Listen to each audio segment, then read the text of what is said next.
All right, and we are live on the internet. Time to jump into the show.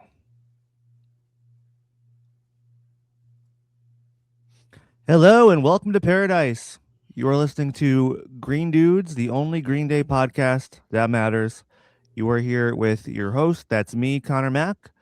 And of course, as always, I'm here with my best pal in the Green Day verse, my Green Day comrade in arms, my dude wife for life, my BFFFFFFFFFFFFFFL, and my esteemed partner in not just matters of the heart, but business, alongside Mr. Billy Joe Armstrong, Mr. Connor B. Dude, aka Connor Kelly. How you doing today? Excellent, man. You say that you're joined with me as always, but there's a Yeah, scant couple of Green Dudes episodes where you're flying solo. you can't really count those though. Those aren't really. Those are those aren't a full episode. You know, those Yeah, aren't real right, episodes. right. Oh, okay. They're They're not just they're to not real. Yeah, to reach quota. You know. yeah. Because I mean, we got orders from the top. Yeah, no, we did, and I haven't mentioned that yet, but Our hands are tied. our hands are tied. There was a directive that was passed, and we need to kind of follow to to the letter, um, or else we will be punished. Yeah, I'm executed. Even Well, maybe it could be. there's a possibility. There is a Yeah. possibility of execution. Um, And part of me, and I was talking to you earlier about it, like I think it could be like a mercy for us, Yeah. but you're not ready to you're not ready No, yet. So, no, you no. know. You felt like, yeah, I could take the plunge. You're like, maybe, but yeah, I think I Maybe don't it's know. time. Maybe I it's still time. I got so much to live Well, for. what you said is we're only on Nimrod. We can't Yeah, sacrifice ourselves. Yeah, we have yeah, to. We gotta get through saviors at least. That's what yeah, you said. So yeah, yeah. And by then there'll probably be another Green Day album yeah, to keep us going. We're just probably. a rat on a wheel.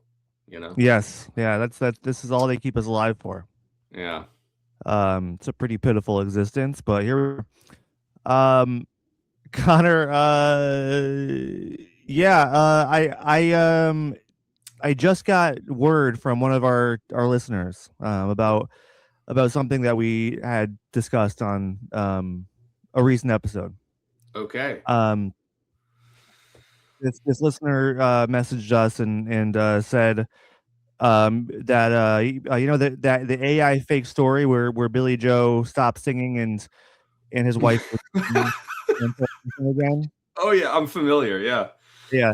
Apparently that actually happened, but to Steve Perry of the band Journey. So Is that right? apparently that's a real story, but not just not Green Day.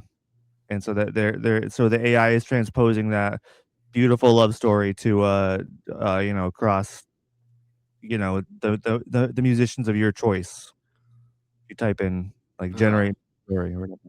yeah, it does make a bit more sense when I know that it's Journey, because I think there was a Yeah. point in that story where I mean it's 80 in the story who like has Yes. cancer or something, and Yeah. she's like, Billy, the world has to hear your golden angelic voice. And I'm sorry, but it's like, who would describe Billy's singing that? Like Yeah. he's a I know. great singer, but he's Yeah, yeah, not yeah. not fucking angelic. No. Um, Yeah. but Journey, when you're listening to fucking uh Journey, Don't stop uh believing. Don't Stop Believing. Thank you. That's what was on the tip of my tongue. Yeah. That's a truly angelic performance. It is. I It can is. understand that. Yeah. It is. That's why that song is in the Sopranos finale. Is that right? Wow. Yeah. And you just know that Gandolfini was pushing for a song off of Dookie.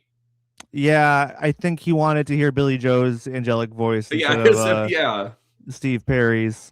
As we know, he's a huge fan.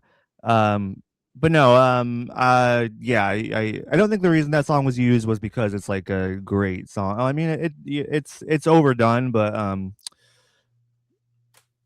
just thinking about Sopranos now. The role it plays in that song is a bit different. I mean, the yeah. role it plays in that episode is a bit different. But Right, right.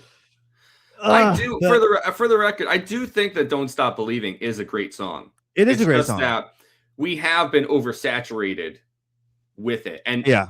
the culprit, Connor, we both know it, right? It's Anchorman. Oh yeah. Yep. I think that might be the the entity responsible for Oh, its wait a minute. Wait a minute. Nope. I'm sorry to. This is what going to is it? sound so stupid because I'm interrupting you. No, No, it's okay. no. That's it's not "Don't Stop Believing." Uh, in Anchorman, it's "Carry On My Wayward Son" by Oh Kansas. shit. Yeah, That's those are different songs, huh? You're they're right about different that. songs, different bands. By the way, Kansas is great. I've listened to that Yeah. album. That's off of Leftoverture. Phenomenal fucking album. Yeah. Phenomenal fucking I record. always loved Incredible. that song. I've always Yeah. loved that song. So you know what? Maybe Journey does fucking suck. Maybe Don't Maybe they Stop do suck. Believing fucking Well, sucks. here's the thing though. My dad has always hated Journey. Anytime a Journey song comes on, he's always so disparaging. He hates Journey so Yeah. much. You're Um carrying the flame. yeah, I'm carrying the flame. Um we are Don't say Journey. it. I'm not gonna. Okay. Don't. Anyways, Don't. um no, I think they're fine. I think but it was like every like high school dance, Yes. Yes. just every time The just karaoke, just oversaturation is real. Yeah. God. It was everywhere, and yeah, at this point it is a little annoying, but Maybe we should uh stop believing, like just for a bit. maybe it is time to stop believing finally. Yeah. We just Yeah. stop and then we'll come back around to it. We'll don't stop believing again, Yes, but we maybe will. just for a Yeah. while, Yeah. Yeah. we should Well, stop. once you watch that Sopranos episode, you'll think of it in a different light. So, Yeah. Okay. um, yeah. So, anyways, that's just a little tidbit there that we have from one of our listeners. It's very funny though, because like like can you imagine being Steve Perry? I don't think he's alive yet either. I mean, I don't think he's alive still either, Yeah, but he could I be. don't know. But I feel like Journey has a new singer, so or they. But anyways, can you be like imagine being one of them and then just like seeing? No, he is alive. He is alive still. Yeah. I was thinking of his wife, I guess. Unfortunately, Yeah. okay. That's Um, really too bad. Yeah. yeah. Um, so just imagine being Steve Perry and you're on Facebook. You're like on your old man Facebook, and you're just like scrolling. Then you see like an AI post that has like your life story, but it's like Justin Bieber Yeah. and his wife Haley Bieber. Yeah. You It's know, horrible. Horrible. can you imagine be just like what a mind fuck that would be? Like what the fuck? Yeah. AI is stealing my You don't life. you don't even get the, you know, like the acknowledgement of like the fucking struggle you've been through. It's like, oh yeah, Yeah, that's a great story. Let's attribute it to someone like way more relevant and popular and yeah, interesting. I know. Like, go fuck yourself, Steve Perry. You know, Yeah, it's pretty sad. it's Pretty fucked bleak up. stuff. It's Pretty fucked bleak up. stuff. Anyways, Connor, what else is going on with you? It's been a minute since we've done a Green Yeah. Dudes. Not as long of a gap as before, but it's been Yeah. a week plus, but not a full Yeah. calendar week. Not a. That's right. Nope. A week plus, but still within the range of when Yes, a Green Dudes episode should be yes, delivered. Yeah. exactly. By just contractually, we're talking about Yes. in our Yeah. No, that's to right. prevent execution. Yes. Yeah. And only just with like just under the wire, like the Yeah, day yeah, before. we are It's cutting like, it okay. close. Yeah. No, I've been good, man. My brother just came to visit. We were hanging out, and I guess because we have listeners. Apparently, it's cool that someone reached out and said something. I beat my big thing was I beat Hollow Knight Silk Song. Oh yeah, Um, you've been working on that for a while, huh? since the day it came out, September 4th. And Wow. I took a break. I did take a break. I haven't been consistently playing it for that entire time, but it's been on my mind that entire time, and I just beat it last night. Hell yeah, So good job. yeah, it was quite the game, quite the experience, um, a great time.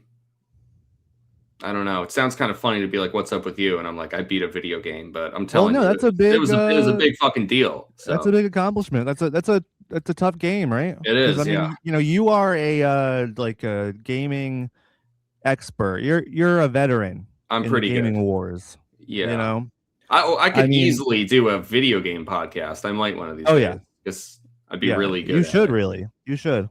Yeah, Um, but like even from a young age, like you would always beat my ass at these games. Yeah, yeah, all these videos, you just beat my butt over and over yeah. again. You know. Yeah, but I felt like you never really took it seriously. You were always kind of like, "Oh, I like playing video games," but like you were Yeah. never a gamer, you know? No, no, not really. Not like you were. Yeah. No, it was just it was fun hanging out and doing that and no, but part of that was a defense mechanism because I knew I wasn't good at these, you know. I knew I would never be good at these video games, so I was just like, ah, whatever, you know. Yeah. Yeah, you So, you bounce right off it. yeah. Yeah. You do kind of do that, Uh-huh. when you're not good at something, or you'll be like, "Yeah, I don't fucking care. Who Yeah. fucking cares about this? This is fucking stupid," you know? That's genuine but also like Yeah. also a defense mechanism. This is like a It's a bit of both. kernel of truth in It's a there. bit of Yeah. both, yeah. Yeah. Yeah. Um or like, you know, it's easy to make your inadequacies a bit, you know. It's easy to make Oh yeah. like it's just like a funny part of your personality. So I'd rather do that than like Right. actually try Yeah. and be better at Yeah. something. Right. No, and that's the thing. It's actually a great strategy because Yeah. then you just never have to get better at No, anything, you really. never have to really So try. Yeah. yeah, So that's I've learned that. it's But like I the mean, optimal strategy. well, yeah, and the thing is like that is a skill set that I did have to try and work at, you know, Yeah. that deflection and that like that way of being that didn't come easy. You know, I had Hmm. to over the years I had to just kind of grind at it. And Hmm. here I am and I'm like, wow, I don't really care about anything or want to try to better myself in any way. Yeah. You know, and it took me a while to get here and here but Yeah. here I am and I People think you just like proud. wake up like that, and they Yeah. don't realize how much work it takes No. over the course of all these years, to No, be as because despondent and of lethargic as course. you. Well, because naturally, you know, humans they want to do good. You know, they want to be better at things and they want to improve their situation. So it takes a lot of work to like deprogram yourself from Yeah. that and to actually convince yourself you Right. actually don't Yeah. want any of that. You Just know, like you don't rip want to work. yourself from, like the spirit of humanity, and Yeah, yeah. exactly, Yeah. and crush it, stomp it to Yeah. bits. And eventually you get to a place that is can be confused with Zen. Yeah. Um, they're two different things, but it can be it can be easily confused Yeah. with Zen. Yeah. I'm sure you get that a lot. People be like, "Wow, you're just you seem so at peace with these Yeah, things." I do. Yeah, I'm like, well, you know, Yeah. it's taken me a long time to get here. Peace is right Yeah. around the corner, but the door is locked. You know, I Yeah. can't Yeah. really. Uh, you know, You close enough too though. can flatten your soul. Yeah, yeah. You know, It's it's quite beautiful. possible. Yeah. Yeah. Anyways, Connor, today on the podcast we were talking about this is a big one. This is a big Yes. Green Day song. Yes, it is. We're talking about the second track off of Nimrod, Hitchin' a Ride, Yeah. which happens to be the first single off of Nimrod. Yeah. Is that right? That's great. That is right. Yeah. Yeah. And obviously, as we know now, this song is kind of like one of their biggest iconic tracks and biggest iconic riffs. And you at pretty much any Green Day show you go to, it's a safe bet that you'll hear "Hitchin' a Ride." Yes. Um, unless it's like a really crazy uh, special performance. So I think, um, yeah, at the vast majority, actually, for Right. these songs, Connor, it might be more interesting to to ask the question: have we ever not heard this song? Right. Yeah. You know what I mean? Like for the big singles, Yeah. instead of like because when we do have we heard this song, have we heard this song? For these ones, it's like yeah, fucking duh. Everyone knows. We're just kind of Yeah. I'm down. what are we doing? We're just going through the motions, Right. Yeah. you know. Yeah. We have free will. We're not dead yet. I We're still not have a dead yet. soul. God damn You it! Like still, you I'm still, alive. yes. There's blood This in my podcast, veins. yes. That but between us, we have a half a soul, or I mean, a full soul. A full I soul. mean, well, Yes. depending on the day for you, I think. Yeah. Um, today, I think you seem full of piss and vinegar. So That's right. Yeah. yeah. Um. So yeah, I think maybe it's more interesting to ask: have we ever not heard this song? Yeah. Yeah.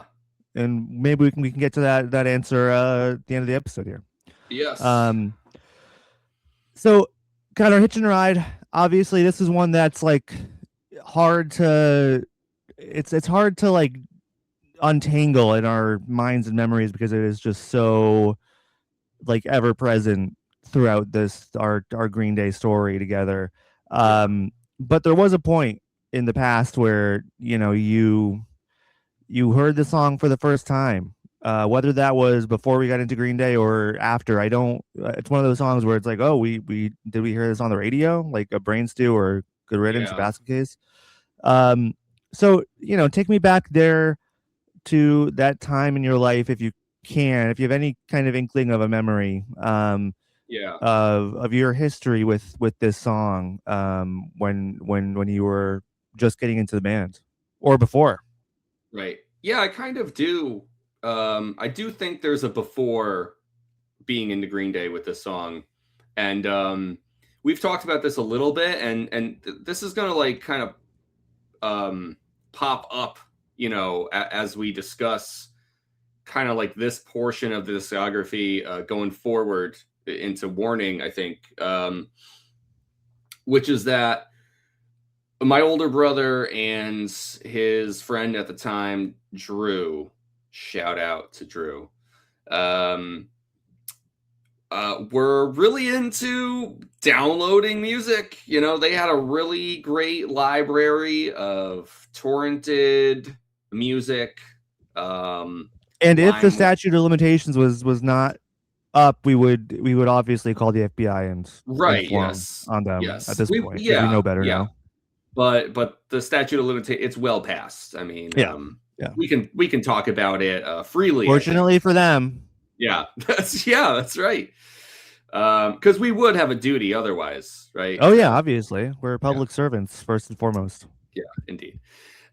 So yeah, they were on Napster, they were on LimeWire, and when they were hanging out playing video games, they would have music going, and we had this computer in the it's not even really a hallway. I don't know, a foyer, like the Mhm. on the second floor there, right by the staircase that kind of Yeah. connected all the rooms upstairs. That's where the computer was for a long while, Oh yeah. um, right out in the open.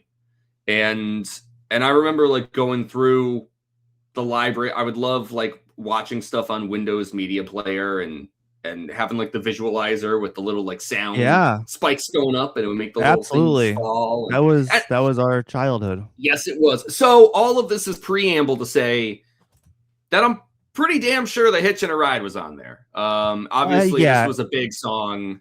it has Yeah, to it has to be. I yeah, mean, I remember going through that library too and being very overwhelmed with all the music that was on there and yeah, Yeah, and so that computer was moved into your bedroom at some point, right? It was, yeah. Yeah. That did eventually become my Was computer, that but it when was kind of Brendan like, moved out or something? yeah, probably. Yeah, when you I went to school. the timeline is a little foggy for me, like, and I'm, did I ask? Like, I don't think my parents would have been like, "Hey, you want this in your room?" Like, you know what I Yeah, mean? Like, I don't yeah. fucking know. You were just Um, like, Mom and Dad, I need some more yeah, privacy with the yeah, computer, I think, if you for don't mind. schoolwork, it was, Yeah, for like I school, just, nothing weird. It's yeah, nothing weird. Like I just like want it to like be in my I, bedroom in my so like private, just yeah, because there's a few things I might look at just for research that yes, for school. yeah, school and you don't have to clean my socks today, okay? I'll I'll handle that myself. Yeah. Yeah, but you can clean everything else. The rest of the Yeah, laundry, please just like do that. please don't touch this. Just don't touch the Please, socks, please don't. please clean everything else. But I want to do you a little favor. I'm gonna Yeah, just just to make just to make it easier just on to you make guys. it easy. I'm gonna scrape a little off the top for you. I'll tell you what. I'll do the socks this time. Just this week. Next week you do the socks. I don't Yeah, fucking mind back doing to it. normal, back to normal. Yeah. Um, But anyways, anyway, so Hitchin' a Ride, yeah, it has like older brother energy, like yeah, uh through and through. And and yeah, like I it was part of that, like, growing up and gaining consciousness through music experience that yeah, I hold very near and dear and to our hearts. wasn't wasn't that this might be different, is this might be Yeah. your laptop or maybe or something, but wasn't there like a music library on the Xbox too? Brendan and Drew, yeah, they were able to. I kind of forget how that worked. Yeah, I think maybe you could actually plug in like a thumb drive. Somehow you were able to connect and upload music to the original Xbox. Yeah, yeah, that was so cool. that was great. I mean, we would listen like on the Xbox. I always think like Yeah, they'd be listening to like System of a Down, yeah, POD, like a lot of new metal. Beck. I don't know. They were really into yeah, yeah, Beck yeah. for a while. Shit like that. Marcy Playground, I remember being introduced to. Yes. Yes. Yeah. Yeah. A bunch of yeah, new metal, post grunge kind of stuff. Yeah. Yeah, very, very, yeah. Then, and yeah, and maybe even a few Green Day songs on there. Yes, yeah. I mean, we've talked about them, but there's yeah, there's a few like Warning era specifically, or Nimrod Yes, Warning, kind of that kind of era yeah, that yeah. yeah It's funny. Like, Warning was the big one, oddly enough, during that time, and I think it's because it came out like when they were well into it was, this yes, versus yeah, it was the most recent Green Day yeah. record. Yeah, yeah, Whereas like Nimrod, I think would have just preceded this time, yeah, and so like Nimrod had already been out, and so like when they're scouring, looking for stuff, that they want to listen to and get into themselves, like Nimrod's already there waiting for them, and yeah, Warning was like actually the new Green Day record when we were yeah, exactly. living through this time, which is Yeah, obviously very funny it's in crazy. in, Yeah. in hindsight. Um, I just want Do to you wrap up by remember? saying, oh Yeah. yeah, Well, I'm just saying, do you remember like your thoughts on the song, or did that not come into focus until actually, until you actually became a Green Day fan? You know what I mean? yeah, Like was it just kind of like, oh, this is just one of the songs that my brother and his friend are exactly, listening to, and then you kind of didn't really consume it fully until yeah. until after. No, I think that's right, and it's funny because like there are songs that I can remember from that library before I was like into bands and before I was making like active decisions about like who I want to listen to, what I'm gonna put on my iPod and shit. Yeah. Um, and like there are songs that are like very nostalgic that stick with me. Like I think about being into Power Man 5000. Mm. Uh, I there was a few Offspring songs on there. Why Don't You Get a Job was like really funny to me. I fucking loved that song when I was a kid. Like I thought it was hilarious. I could go on, but the point is that I think that Hitchin' a Ride again was on this library, and yet it wasn't one that, like, I don't know, that I carried with me the same way. And so it sort of felt like it was more like almost like the background noise of growing up and sort of being like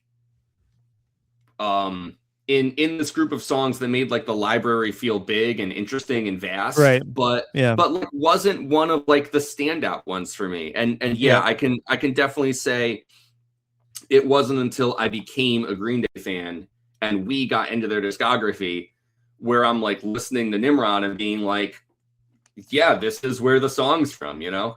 And I've always loved Hitchin' a Ride. When I was getting into Green Day, when I had, you know, this very CD here. Hey, there we go. Hitchin' a Ride is excellent. You know, I've always loved it. How could you not?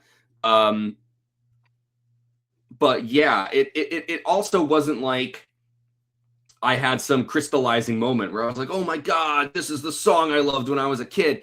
There are Green Day songs like that, you know, like Good Riddance was kind of like a mind fuck for us, I feel like, because that was everywhere. That was the fucking Don't Stop Believing of its time, you know? Yes. Yeah. I mean, played at every graduation or you know, high school dance at the end of the night, you know? Yeah, absolutely. But it was kind of like two different things instead of like one continuing story. You know what I mean? It was like I reopened a book versus like, oh, I never forgot about Hitchin' a Ride. You see what I'm trying to say? Yes, definitely. So that's my deal with it historically. Yeah. It's interesting. I think you know, I was on the periphery a little bit of you and you know, your brother Andrew, and definitely. And also I think that this song was, I think at this point, like it was already on radio. Like I mean, obviously it was on radio when it came out as a single, but it was popular enough that like it was played, I think alongside like Brain Stew and stuff on like rock radio, which you know, which my dad did listen to quite a bit in the car. And so it wasn't in rotation as much as Brain Stew or Good Riddance or, you know, Basket Case, but it was on there. So I do have kind of like fuzzy memories of that. And but yeah, then once we got into Green Day, came into focus and really was like this huge like flagpole song for the bands. And like it was so huge, it was even bigger to us because of like how huge it was in their live set, you know? Yeah, definitely. And I know, you know, before we even saw them live, we would have watched videos and stuff. And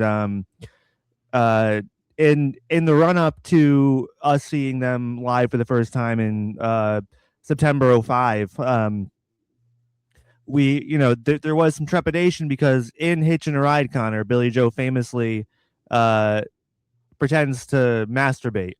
Yes. During the breakdown of Hitchin' a Ride. He told his mom, just, I'll take care of the socks, all right? You... I'm just trying to help you out. I'm doing you a favor, okay? He told his dying wife, you know, hey, you're sick. You're sick. Don't worry about cleaning up the socks tonight. Yeah, I got it covered. But yeah, so this song was like kind of immediately huge for us, even before we like really tore apart the rest of their discography. You know, it was just like immediately one of the big ones. And so Connor, you know, going through you know, the years as they go on, we kind of fell in love with their albums as just as cohesive pieces of art. And you know, Nimrod is the same. And obviously it's a masterful, diverse collection of songs. So I think we've kind of like really fell in love with Hitch and Ride and these songs in a different context. But as the years go on, Connor, it's that push and pull of like, oh, this is how Hitch and Ride fits in on this great record, but also, oh, it's one of the songs that you'll just hear a million times. Yeah. And for me at least, this is one of the Green Day songs that like is overplayed, but I think it's like the least. It's like overplayed, but that affects my perception of it the least. I think like Brain Stew is a different story. Basket Case, Longview, those are like it can be a certain point where it's like, oh, that's it's just oversaturation. But for Mhm. Hitch and Ride, for me at least, I don't think I ever really like it never really soured for me at all. Yeah. I'm curious to know your feelings now as the years have gone on. Yeah, I mostly agree. I don't get tired of hearing it live. I don't get tired of hearing it on the album. I think part of it, and as we kind of discuss the different performances on this song here, I might be able to expand on this a bit more. But I think part of it is like Hitch and a Ride always feels like it's building towards that solo. And so when like you're hearing it live, it does feel like a really important part of the set. Obviously, I think what can maybe be like kind of a lot is they extend. Yeah, the breakdown. Obviously, Yeah, yes, it's really drawn out. and he I doesn't even jack off anymore. He doesn't even jack off anymore. Fucked up. Who knows who's cleaning his socks these days? I don't know, Yeah, but he's not jacking off. The socks it's are like fair it's game. not worth cleaning my own socks these It's days. not. No, It's he's just not he's worth it. done. He's As done. you He's get older, clean. you realize that. Yeah, you clean one too many socks, right? Yeah, Um, so I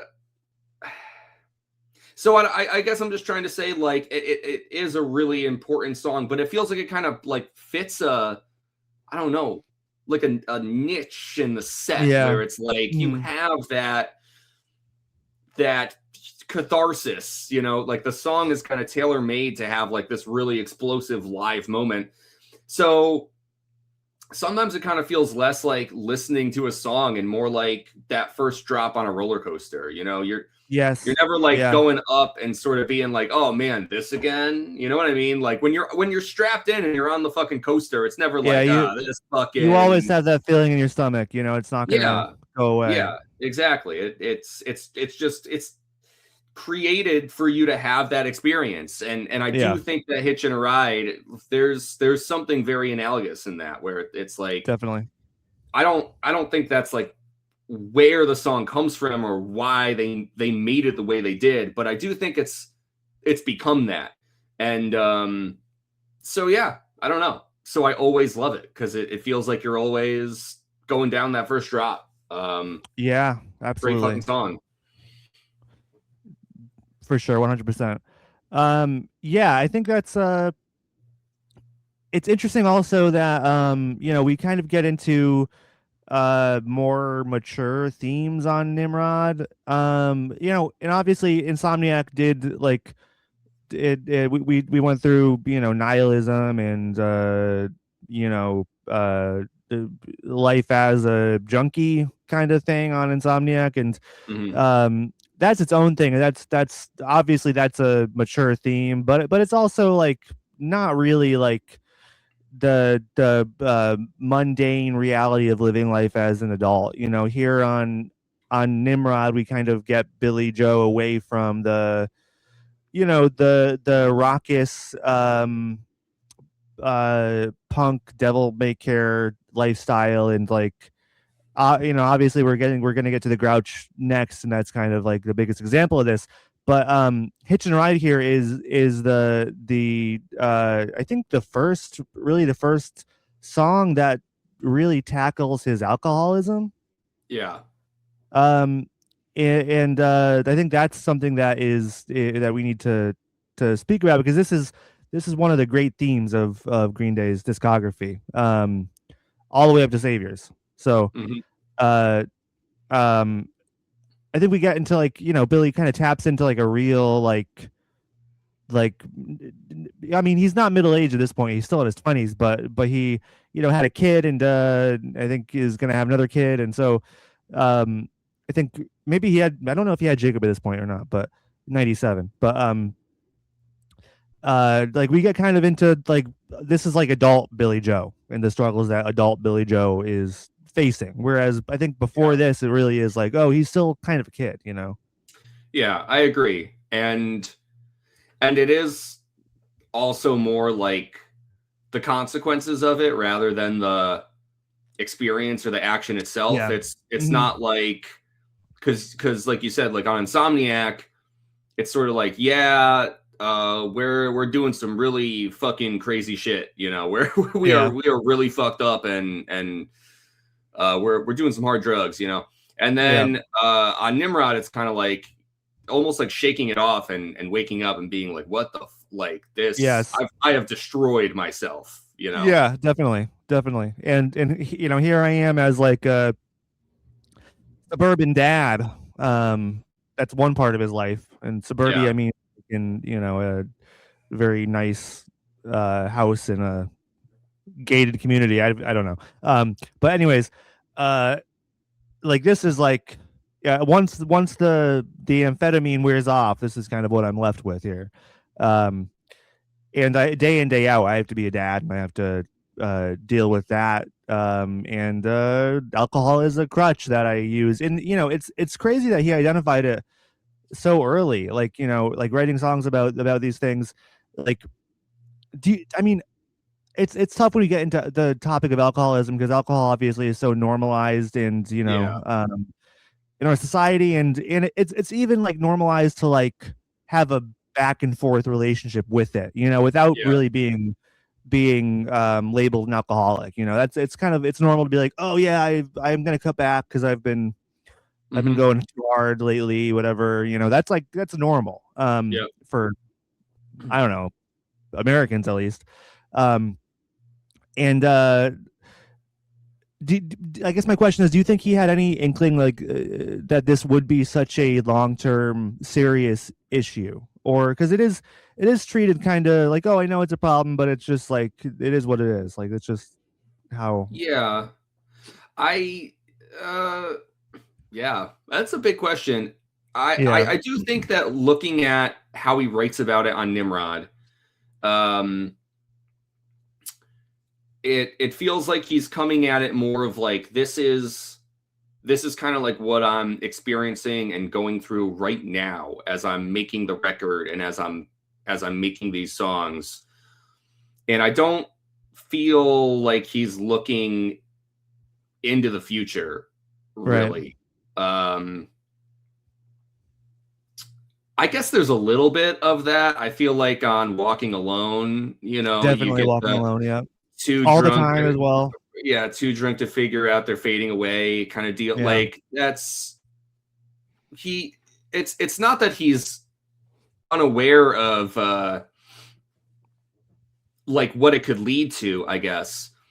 I think But he's more perceptive of it than like a lot of people that write about alcohol in their mid 20s. Like it's actually kind of impressive. yeah, well, and like you're But saying too, you could not even identify it as alcoholism at all. You could just be yes, yes, like, oh yeah, yeah, maybe I drink a lot, but like yeah, it's not like I'm not chemically reliant on it, yes, right, like right, right, and definitely on Nimrod, there's like a very clear admission where it's like, no, like this is what it is, like yeah, yeah. that is what's happening here. So he's certainly like aware, um, but I don't know. Even though he's looking ahead, I also don't feel like he's coming at it with like I don't the idea that that this is going to be like forever or this is going to be No, something that I'm dealing with yeah. decades into the future. I don't think he's thinking about that. I think you're right about that. I think it very much is like this is like a slice of my life right now. This is what I'm dealing. It's not going to be what I'm dealing with forever. So, I think it's viewed to him as similarly as, oh yeah, like I had my like meth phase. Like I had my Yeah, weed phase. This is just kind of like another phase. yeah. Um, and yeah, so obviously it's interesting how that evolves and changes throughout the years. um and it's just such a common experience for people. uh I think all of us in different ways, whether we are call ourselves dependent on substances or not. It's just like it's just the I think by nature of living in the modern world, it's like, yeah, it's a push and pull. Hmm. With different substances. Um, let's dive into the song kind of bit by bit, piece by piece here. Hmm. Before we get into like the main instruments, Connor, I do, I would be remiss to not mention we have a little violin intro. That's right. So this is pretty cool. It kind of sets the stage. It sets the tone very well. You're like, oh wow, because Nice Guys Finish Last ends, very strongly and powerfully, and then you like hear some violin. You're like, what the fuck? What's going on here? And it's um great choice for a track two intro. And Can I just say it? Yeah, It is absolutely. I agree. But part of our conversation last episode was me sort of being like, I've always been yeah, sort of lukewarm you on. shit all over Nice Guys Finish I Last. no no no come on. I was like, I've been kind of lukewarm on Nice Guys Finish Last, but I wouldn't change it. I wouldn't move it. I wouldn't get rid of it. I have to say, Connor, as I was listening to Hitchin' a Ride, and I'm listening to Nimrod a bit more, I was kind of playing around in my mind palace with this idea of what if Hitchin' a Ride was the first song off of Nimrod, and I think it would still be a really strong start. And I think that Hitchin' a Ride still is itself a very powerful statement of like the evolution of Green Day's sound and like what they want to do as a band. Like the placement on the track list does not take any of that away. However, it would be very, very bold to put this as the opener versus track two. Like imagine you turn on Nimrod and the first thing you hear is that violin. I think Yeah, it would flip a lot on its head, and yeah. it is very hard to have like a what if discussion about something like this with albums that we have been listening to for you know the majority of our lives, Yeah. literally. Mhm. um because obviously we're kind of we perceive these albums as like their entirety, and we've internalized them as they are. But again, I was kind of playing around with this idea, and I think Hitchin' a Ride would serve as a really strong opener. I didn't mean to interrupt you there, but you were kind of talking about how well you think it's placed this track to, and Yeah, I'm yeah, yeah. wondering what you think about what if it were track one.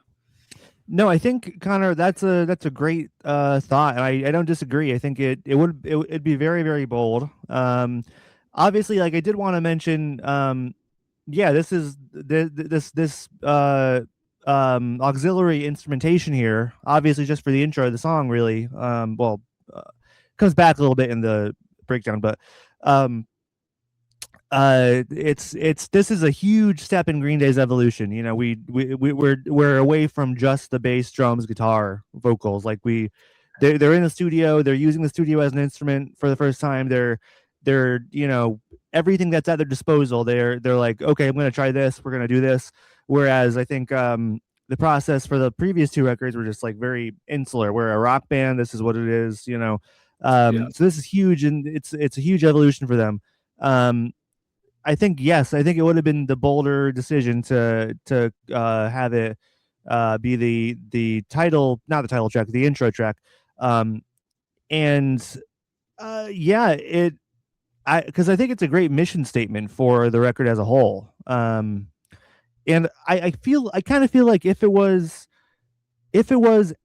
put out today, you know, because really Hitchin' a Ride is the mission statement because it is the first single. It's the lead single off of Nimrod. You know, people hear this are like, oh wow, this is Green Day. They're doing something different. So then that kind of uh, it tells people what's going on here. And I think it was put out today because like Crush, their like management company or whatever now is very into, yeah, the first single is the first song of the record, and so that has been the case for Green Day's previous two records. um so I think if it was released today, Hitch and Ride would definitely be track number one. And I think that would have been a good move, because even if you have that as number one, then you put Nice Guys Finish Last as number two. Like, Mm-hmm.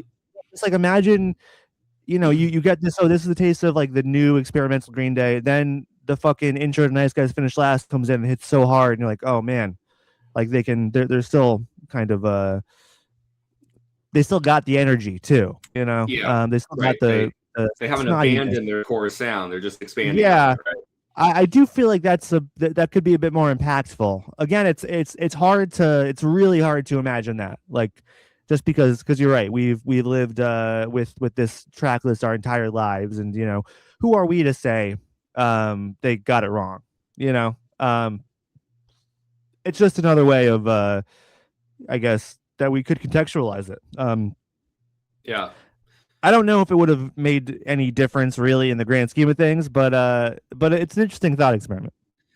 Yeah. I don't think it would really, but yeah, like when we have a conversation about Green Day openers, Nice Guys Finish Last is in my mind not very high on the list. Yeah, yeah. And if it were Hitchin' a Ride, it's like then we'd have a much more difficult kind of discussion to have. Like, Yeah, I think so. so. But that's Eventually, okay. man. Eventually, we got to do Green Day openers ranking. We got to do a Yes. ranking episode for all Green Day openers and closers. Yep. After, Singles. yes, after all is said and done, we're gonna have like a ranking series. Yeah. I was thinking about this too. We could even do like a tournament. We could do like a tournament of top Green Day songs or something. I don't know, something fun like that in 2-3 years time. Yeah. Hey, we ain't killing ourselves just yet, buddy. Yes, I'm making up excuses to keep myself alive. All right, so yeah, diving in. After this rogue violin appears, we get Trey's intro. I think we can start with the drums here, because this song really does kind of rely on a steady drum beat from Mr. Cool here, and it's so much fun with the drums coming in right after the violin. It's as the kids say, Connor, it's such a vibe. It is. Yeah, it really is. Yeah, this Hitchin' a Ride does have a lot of like atmosphere to it, and I know we'll be touching on this, but I some of it, it's like it's hard.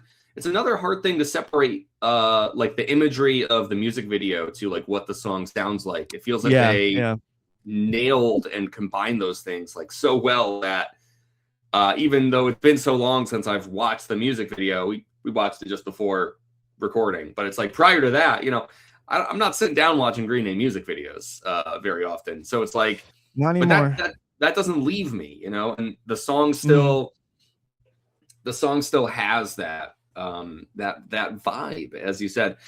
Yeah, Trey, this is a really great drum performance. It does feel like they're just soldiering on. He has that very steady marching kind of beat to it. And there's just a lot of moments to love. I love the little playful hits he has there, like when it goes into that second verse. Yes, where you got like, the like the ride cymbal and stuff. Where you got little dings and he so much fun. Has just a really great moment, and then we'll kind of talk about this more too, but like a lot of what Hitchin' a Ride is, Billy, Mike, Trey, they're all playing pretty similar. Like when it goes from the verse into the chorus, it's kind of like everything but harder, you know. Yeah, And yes, yes, exactly. Yeah. for Trey too, like that's pretty true. Like, but it's like it's that dynamic range. It's like the relative softness, calmness of the verses into like the explosion of the chorus. You know, Trey nails every single transition from soft to loud. That fucking fill going into the chorus is just insane when the song finally ramps up, you know, and he just Yes, hits these yes. kind of like off kilter, huge fucking hits before it really kicks into gear fully. And it's just like, I don't, his buildup gets me so hyped every time. Like that's kind of what I'm saying is like this song never Yeah. loses its energy, you know. Absolutely. And yeah, wow, it's like he just fucking delivers. Like it's phenomenal his playing on this song. Yeah, it's absolutely killer. And you're right. Like the trick that Green Day uses in some of their songs and is like just how big of a difference playing the same thing but harder can make. Like it really is such a like a cheat code, you know, like and they're so effective at it. Like um this song might be the best example of that being done in their whole discography. It's you know, alongside like you know Brain Stew obviously, but this Yeah. even more so. It's like it's undeniable. It's um yeah, Trey is just fucking pounding the shit out of those drums. It's so fucking satisfying to hear and to watch. Um and then yeah, you know you're right. We do see pretty much everyone playing the same thing or slight variations throughout the entirety of the song, pretty much, except for a couple of parts. But Yeah. well, we'll go into the guitar here because this is kind of the central, you know, the upfront, in your face, uh, you know, element here where it starts off with exquisite palm muting. Mm-hmm.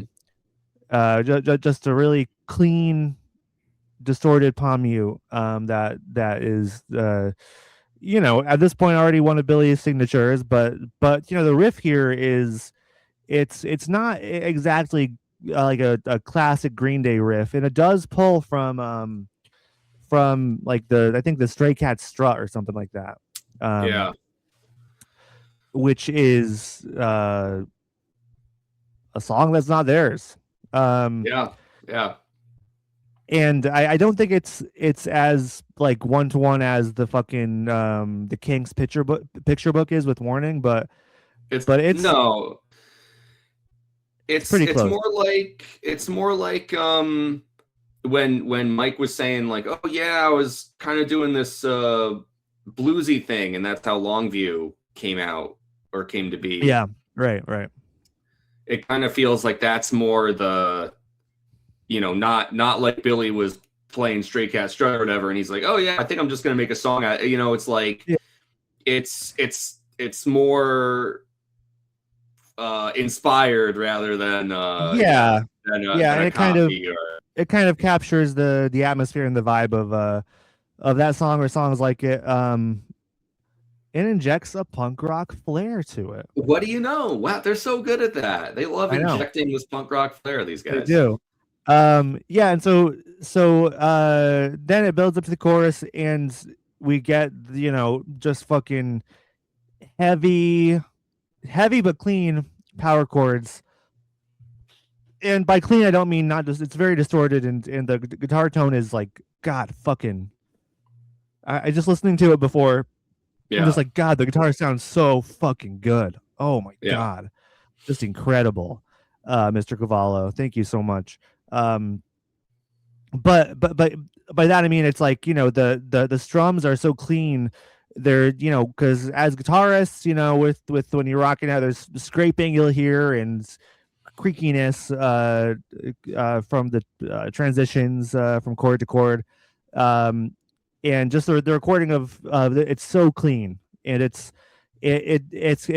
is kind of like what they do in Brain Stew, but feels like less. Brain Stew is very much like plot. It's plotting, so it's like there's like this song, the speed of the riff, and like the propulsion of the riff is like maintained, but the strums are so clean, and I don't know. I just it's just it's God. It sounds so good. It's so simple, but it really just it's Yeah, just fucking it's so good.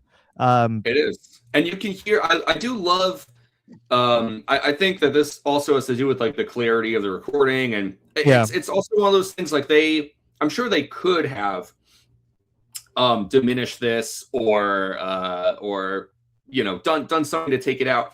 But I love that they do leave in the slide, like you can hear as Oh they yeah. go from the different power chords, like that slide, that scraping. Like I feel like that's what makes this part of what makes the song. Well, Um, yeah. When we get into that, the chorus, it's like very much a tool of that's part of the song. Billy yeah, is great at like making those transitions. Like, uh, I think it really adds to like what I was saying about like the propulsion of the song. It just like and then adds to that feeling of it building and building and building. yeah. And then, but The I'm little thinking slides. specifically like in the verses too, like when the riff repeats after the dun dun dun dun dun dun dun, and then when he goes back, you can hear him like scraping along the strings, like you get like this like swipe or the slide, like that's, and I love the texture of it Right, because right. it's like one of those human marks of creation. Well, It's that's like that's a testament of Billy's playing, but also Cavallo's recording, where it's like it doesn't. I mean, it sounds so good. You know what I mean? Like and it's not heard in a way that's like uh, that like takes you out of it in any way, or it just yeah, it's I don't know. It all feels so like organic, but also like so finely tuned. I don't know. yes, It's pretty masterful. yes, And then we get to this crescendo within the song that is this is kind of what it's all been building towards the entire time. Where we get this like little guitar solo. It's not really a. I mean, it's an instrumental part where you can call it a solo, I guess. I think it's a solo. Yeah, where but it's like it's fucking Green Day going crazy style. Where you get like Billy kind of going up the neck with like octave chords, and it's explosive. It's such an explosive moment.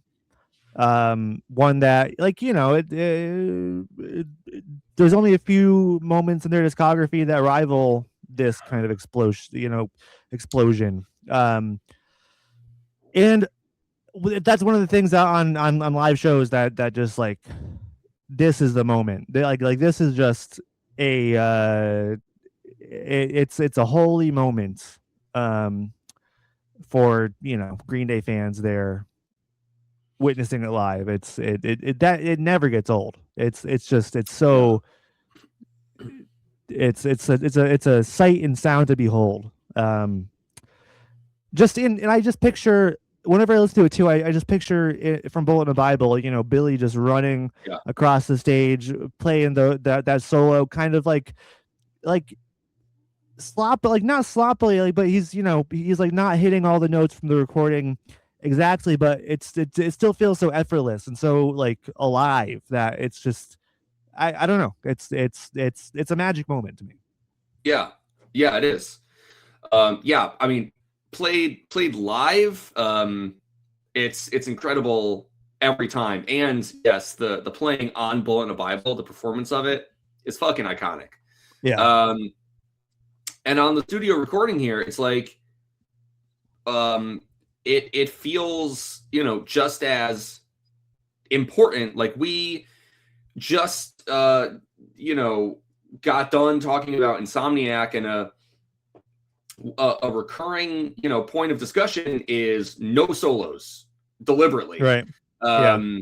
Because obviously, they wanna strip back, they wanna show their punk rock credentials. They're like, yeah, this is what we do. This is who we are. Like, don't fucking put us in a box, right? And then yeah, Nimrod, again, they're like, okay, but also don't put us in like just the punk rock box. Like, yeah, we're punk rock, but like, don't just put us in that fucking box either. And so Nimrod, track 2, they come out swinging with this solo, like the first solo on a Green Day record since Dookie, and it's this. Yeah. What a way to reincorporate like this technique back into your songwriting and back into your discography. What I love about it from like that angle is that obviously this is not just a 39 smooth or kerplunk solo where Billy's kind of just like shredding away in sort of like that standardized Billy sort of playing that he does. This is very unique, even still, in terms of like, again, I do consider this to be a guitar solo through and through. Yeah. And it's like, it's not just, oh yeah, we're back to playing solos after Insomniac. It's like, this is another showcase of their growth and their like pushing themselves forward. Like, it's not just definitely a solo. No.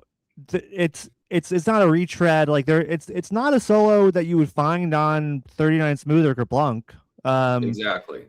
This is like their new, like, going forward, this is like the kind of template for solos. Like it's like this powerful simplicity that they kind of run with through, pretty much all the way up to 21st Century Breakdown, and variations. Honestly, I was thinking, I feel a solo like this, it would be kind of at home on RevRad.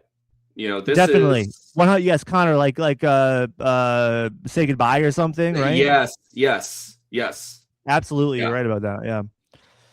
Yeah. It's just I don't know. It's almost just like something that like other performers like, and of course, there's going to be examples of like bands that have solos like this that people can point out and be like, oh, but blah, blah, blah. But I just feel like it's like a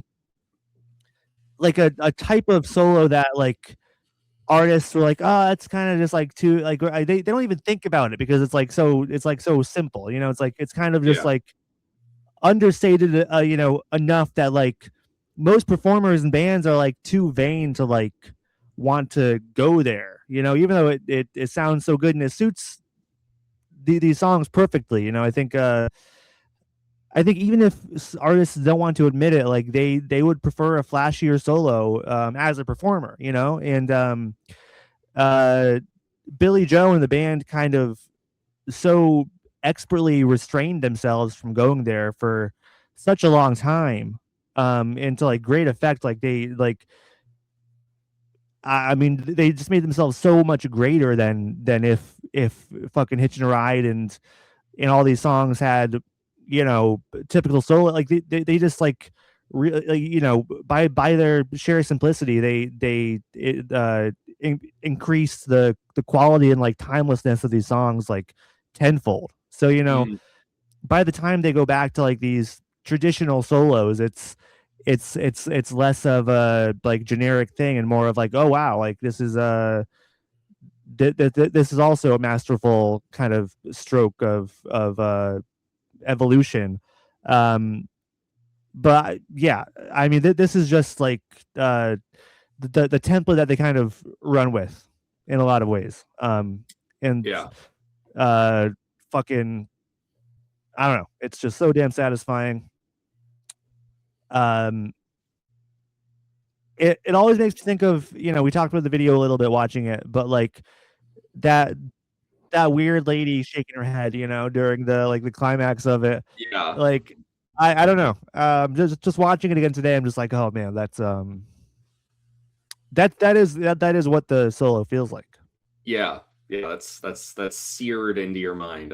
It is. Um, Yeah. I want to talk just a little bit more about the main riff before we get to Mike here too. Yeah, please. Because you've sort of been comparing this song to Brain Stew, and I think that's 100% right. I think of them as like sister songs, really. Yeah. In terms of like the repetition, I guess, and the dynamics between the verses and the chorus, like Yeah. and again, like for however many times Green Day kind of like return to the well, of or their bag of tricks or whatever term you want to use that we also kind of play with. But it's never a retread. Like you'd be insane to be like, yeah, Hitchin' Ride sounds like Brain Stew, right? But there is obviously like a point of connection and commonality in like how they're played and how they're set up. And I must have talked about this when we talked about Brain Stew, but it always makes me think when I was taking guitar lessons for the first time. My guitar teacher, he was a really, really awesome dude, and a great teacher. And I was like a really, really bad student and never, he would always give me stuff to practice and I wouldn't. He'd be like, "Oh, you got to learn how to play chords, or you got to learn these scales." And he'd be like, "Okay, you got a week, go practice, and then we'll build." And then like I would always come back, and he'd be like, "So did you play?" I'd be like, "Nope, didn't fucking." Oh man, didn't fucking do anything. That feeling. That's, yeah, I've been there. I know. But here's why I bring it up. Because when you're taking guitar lessons, kind of the idea is that you are like improving your guitar skills, and then that allows you to play more complicated or demanding songs, right? It's not strictly true, but it's like that's sort of how it works, right? And so I was never able to, I wasn't going to play Don't Stop Believing. I don't know how to fucking play that. I can't do that. I don't have the skill set for that. And so this was his suggestion, not mine, even though I was a Green Day fan. He was like, all right, I'm going to teach you how to play these songs because I know you can do them. And in the same lesson, I remember this. It was the very same lesson. He taught me how to play Brain Stew, and then he taught me how to play Hitchin' a Ride. Because when he showed me how to play Brain Stew, then he was like, oh yeah, and Hitchin' a Ride is pretty much the same, just going, down, further down the neck, and then it repeats down. And so he's like, really all that's changing is the strumming pattern and like a few more power chords here and there. And he's like, that's really it. And like, it's, how bad my memory is, Connor. All the listeners know how bad my memory is. I didn't fucking remember that I fucking listened to Nice Guys Finish Last. I should remember that. But I have a real like tactile memory of being in the room, with my guitar teacher and him showing me how to play these songs. And I think it's because I was able to do it, because I knew how to play power chords at that point. And the fact that it felt like it kind of opened up, some kind of a door, or like I was kind of like amazed with myself. I was like, I didn't know that I was able to do that. I didn't know that, these songs were as like easy to kind of, get right with what I'm able to do. And I was like so grateful to him for showing me that, and so kind of amazed at Green Day for being able to like take these very arguably easy fucking things and turning it into like the masterpiece that it is. And so I just want to share, like I do think of those songs as linked, Brain Stew and Hitchin' a Ride.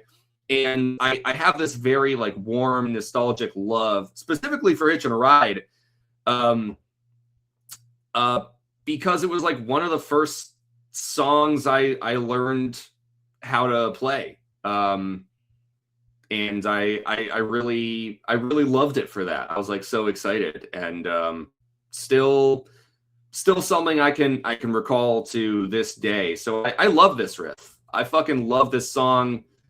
It really is crazy that Billy was able to it's like guitar alchemy to take a riff like that and turn it into Hitchin' a Ride. Um, Yeah. but I wanted to share that with you, buddy. Yeah, No, absolutely, Connor. You're spot on. I think it's done the same for so many aspiring guitarists over the years. It's such a revelation. Like, oh shit, I can play this.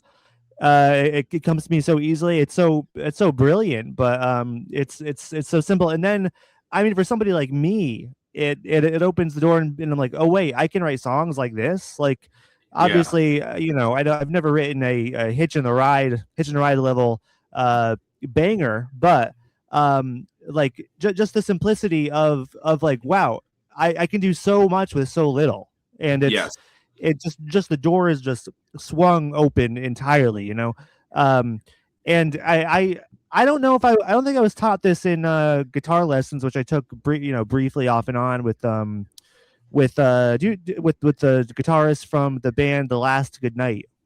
You know that song Pictures of You? That was it was a radio Oh, hit back in the yeah. yeah. Pictures of you, Yes, pictures yes. of me, Yeah. Yeah, remind me. that I remember you telling me fucking that. I remember you telling yeah. me that. That's That guy was hilarious. my guitar teacher for a little bit. Yeah, And he was like, he had no interest in like teaching me chords or anything, which I didn't really have interest in learning, but he did teach me some song. And I remember him teaching me, This Is How We Disappear by MCR, and just like Frank's parts or something. It yeah, was very, I have no memory of how to play any of that, um, but it was a pretty useless, experience for me.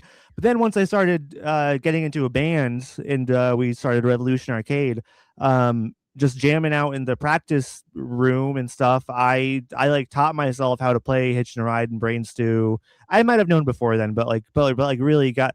And then I kind of realized like I can I was able to like teach myself by ear how to play songs just using power chords. Like, yeah, so like it wouldn't actually be like real versions of real versions of these songs, except for songs that were all power chords like Hitchin' Ride and Brain Stew.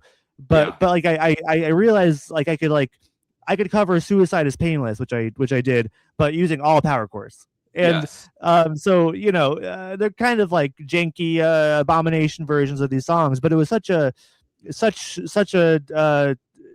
again, it was an epiphany. And it just felt like, oh damn, like there's so many possibilities. And so that's Hmm.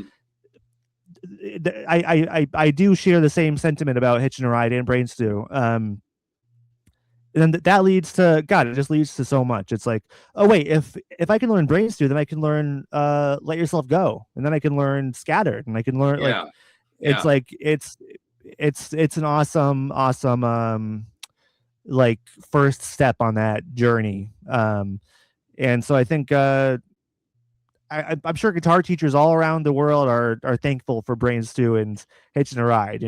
yeah, Um, Great entryways.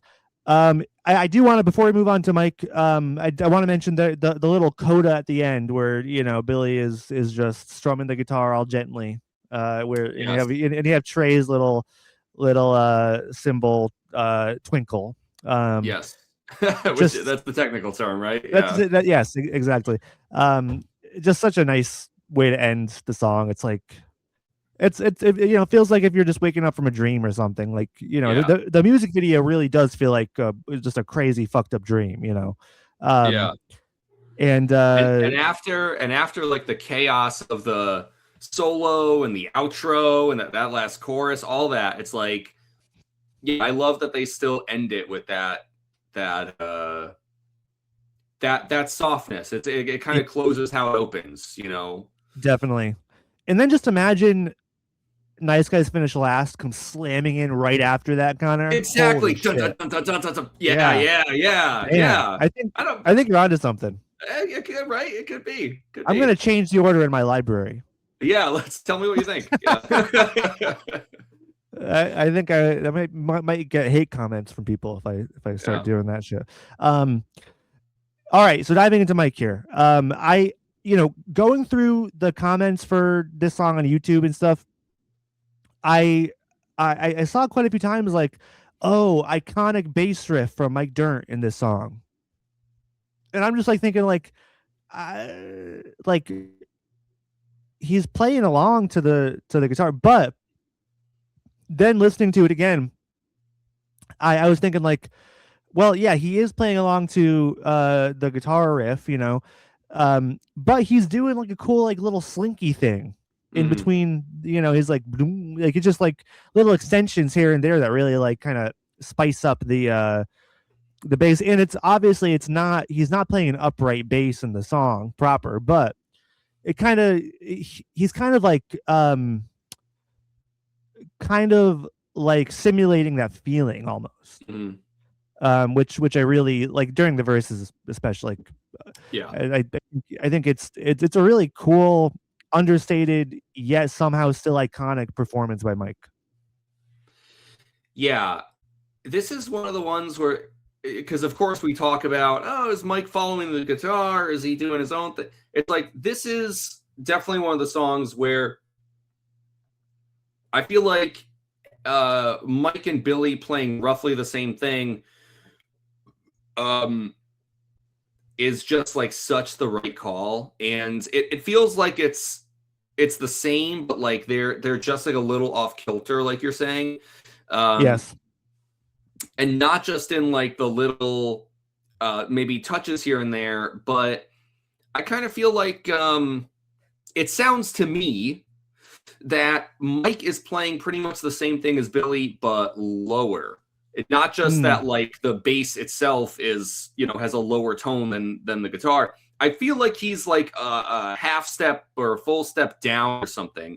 Than like what Billy's actually playing. And it's another thing I might get comments about where people are like, no, listen. Music experts, music theory, please weigh in. Tell me. I have already admitted that I went to guitar lessons and didn't fucking do anything. I don't know what I'm talking about, but this is, to my humble ears, it sounds like he's kind of like on the same kind of deal, but lower. And it just works so well in the verses. I love at the very end of the riff there, Mike like really slams on that, at the yes, because of course you get the bump, ba-da-dum, ba-da-dum, bump, like yes. he's like filling in that like final part there, like with such a thick, full, low fucking bass tone. And Connor, going back to the live show, and as much as the breakdown in Hitchin' a Ride, it can last forever. I think largely they that kind of peaked in the 21st century breakdown era, and then they've pulled it back a little bit. Or maybe Rev Rad was the peak. I don't know, but they pared it back a little bit. But the breakdown where Mike is just repeating that over and over again, I don't know. To me, it's still so satisfying. Just hearing him do that, and then he has like the little, he kind of goes ham for a second there with the. I don't know. It's so good. And again, simple, understated, but fucking powerful. It is. And yes, in the song proper, that is how he differentiates from the guitar. And the major difference here between Brain Stew is like Hitchin' a Ride actually does give Mike some space to just be known, to just poke out of his hole a little bit, whereas definitely. Brain Stew is his role really is like, oh, he's propping up the guitar for the entirety of that song, In Hitch and Ride, he's doing that here, but also then it's like whack-a-mole. He pops out of his hole for a second, Yeah. and you get a chance to see him. Yeah. And I feel like his playing, it kind of lends this sense of like dread almost in the verses, because we're talking about like thematically how this is dealing with Billy's alcoholism, and I feel like the verses, that buildup of the verse going into, again, like that explosiveness of the chorus. I don't know, to me, musically, it's sort of, listen, I do not think that this is on their minds when they're making the song, but given the subject matter of the song, and then like how the song is composed, to me, it sort of feels like the ways in which something like alcoholism is, like, you can live with it, right? Like that's almost like the nefariousness of the disease, is that like, right. there's these periods of functionality, and then there's these periods of complete annihilation. Yeah. And I feel like that's kind of mirrored in the verse chorus dynamic of the song. Yeah. And Yeah. yet, like, the verses are never like, they're soft, but like it's unstable. You know what I mean? Like, it's always leading back to the explosion or the disruptance. And I feel like it's Mike's playing that gives it that, like, if he wasn't on there and it was just the guitar and drums, you might be like, hey, this is kind of a catchy beat, right? But right. With Mike playing, there's just that undertone of like, this is going somewhere bad. Like, wherever this is going, it's not right, and obvious. It's not like he's playing a sour note, but it's like, just that low end register, and the way that he hammers on those notes, it really feels like it's there. The tension is building, and it's not going anywhere good. Yeah, no, I think you're right. I think it definitely does give an air of instability, which, like, usually the bass is kind of the opposite of that. Like, usually the bass is used to stabilize the rhythm and get you through to the end. But yeah, here Mike, yeah, it definitely kind of, it adds a little bit of a wobble to the track, and you're absolutely right. I think that's a great point. It does kind of mirror the journey of this fictional alcoholic that Billy is writing about. That's what it says on Genius, or on the wiki. It says this song tells the story of the troubles of an alcoholic trying to stay sober. Yeah. So that's fucking great, Connor. Any final thoughts on the instrumentation before we move on to vocals and lyrics? And also, I got to use the bathroom. No, just like, I guess my final thoughts, I don't have any other like points to point out, even though like I could. They're like, in the outro, Trey does this like double fill. Like, he does a fill, and then before he like crashes back in, he does like another, and it's like, you could be like, it's just one fill, but no, dude, it's one fill, then he has a separate hit, and then another fill as it's into the like, don't know where Hitchin, like that whole outro. Yes, Trey's just fucking crushing it. It's very much, it very much feels like the guy from Muppets, the drummer from Muppets, Animal, right? Animal, yeah. So, anyways, the point I'm trying to make is, like, we could talk more about the specifics of the song because it is that good, but really what's on my mind, the final thoughts of like breaking down the performances and stuff, is, I don't know. To me, it kind of goes back to like the what if Hitch Ride was the opener. Because when we were discussing Nice Guys Finish Last, it's a great song. And I also said on that episode, I had not really listened to it. I felt more unprepared going into the discussion. But even so, Connor, it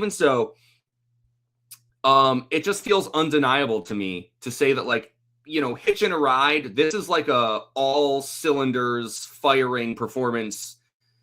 And Nice Guys Finish Last just does not have like that same propulsive, energy Yeah. baked into it. Mm, Like in the way that a song like Hitchin' a Ride does. It doesn't mean that that's not present in Nice Guys Finish Last, but the way that it's executed and the way that it's contained within that song, like fucking magic, is not there on Hitchin' a Ride. It's not. yeah. Yeah. And so Hitchin' a Ride, it just feels like such a special song. It's one of those Green Day songs where we could sit around and talk about the specificities of their performances all day long.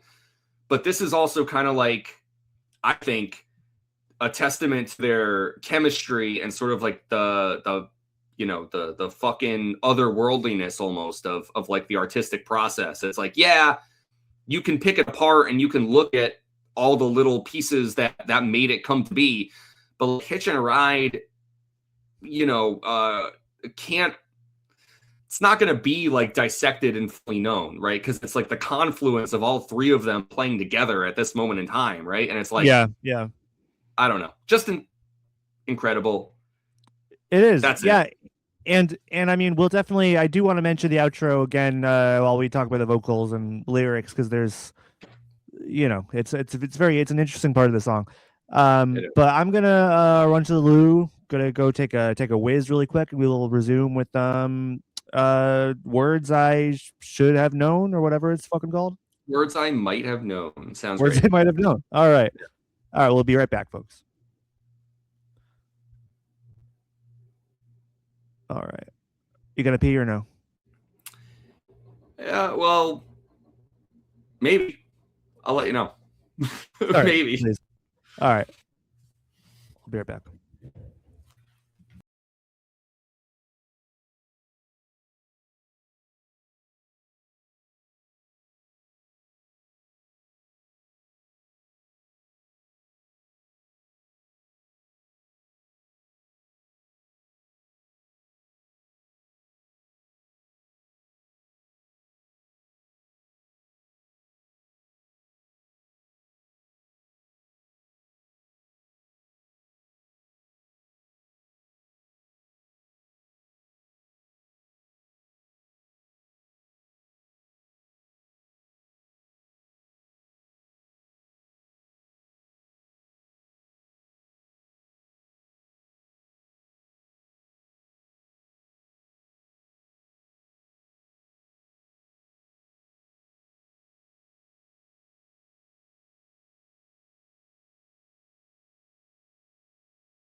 Were you talking to me? I was just saying I'm back if you're there. That's all. I can't hear you when we're in the when we're not on. Oh, I thought you did. No, just like wave or something. Okay. All right, cool. Ready to jump back in? Yes, I am. Let's do it. And we are back. Connor, did you drain the lizard? Yes. Yeah, I did, as it were. Good lad. And I grabbed myself a second beer. It's not lost on me that I'm sitting here drinking during the hitching a ride. Well, you know, it's good to admit you have a problem, my friend. You know. I don't know if I have the same self-awareness as Billy when he was 20, whatever. Maybe if you had a new kid and one on the way, it would be a different story. I think that would make a huge difference because when you just have two cats, really any amount of drinking feels fine. So yeah, a bit different. Yeah, it's true. Well, I mean, not for the cat that I have needs a bit more sobriety, so it's a bit. I think it's a little bit different. He's right. more I of mean, a. That's why you haven't been drinking as much, right? That's why I'm not drinking. Yes, exactly. Yeah. Well, you know, one of us here has got to be sober, so that's right. Yeah. That's why I'm sticking with the Coke Zero cherry flavor. Yes. Pretty good. You know what's funny is even when something doesn't have alcohol in it, like you could still be reliant on it and have a problem. You can still be totally addicted to a substance that is not alcoholic or known as a drug to people. You can totally still have an addictive personality and know that that it runs in your veins and that you have the proclivity for reliance and addiction to different things, and you can also tell yourself it's okay because it's not a drug or drink. That's right. Well, that's the thing. You can't change yourself, you know, in that you're there's just certain things you're going to be hardwired for. That's my motto. I can't change. I can't change myself, so I won't even try. Right. That's right. Even though we talked about how you did put in a lot of work to change, but now that's done. That part of your life it's over. You changed to become the person who cannot change. Yeah, exactly. I locked the door on myself. Yeah, it's done. So you gotta pick your literally pick your poison, right? It's like that's no joke. That's the story of my life. If it wasn't diet soda, it would be booze. If it wasn't kratom, it would be cocaine. Yeah. I've never tried cocaine, but I think I would like it a lot. But it would be, right? But it would be. Yeah. But it definitely would be. But it would be. It would be. I don't know. I don't think I think I'm too much of a wimp to ever be like, you got cocaine. I want to try. I don't even know how I would do that. Yeah. I just can't imagine myself ever like asking somebody, you know what I mean? Or I don't know. So someone's offering it to you. You're like, no, the only Coke I need is Coke Zero. Coke Zero. That's a great idea for a commercial. We should do advertising because we got some good ideas. Yeah. We would be really anyways, absolutely, we'd be like Mad Men. Yeah. We should start our own advertising agency. Yes. We'll call it Mad Men. We'll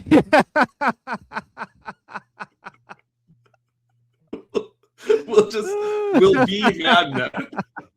We'll be the Mad Men, and we'll dress up in suits and stuff too. And it would be pretty cool. Anyways, Connor, you ready to sing us a song? I am. Yeah. Here we go. All right.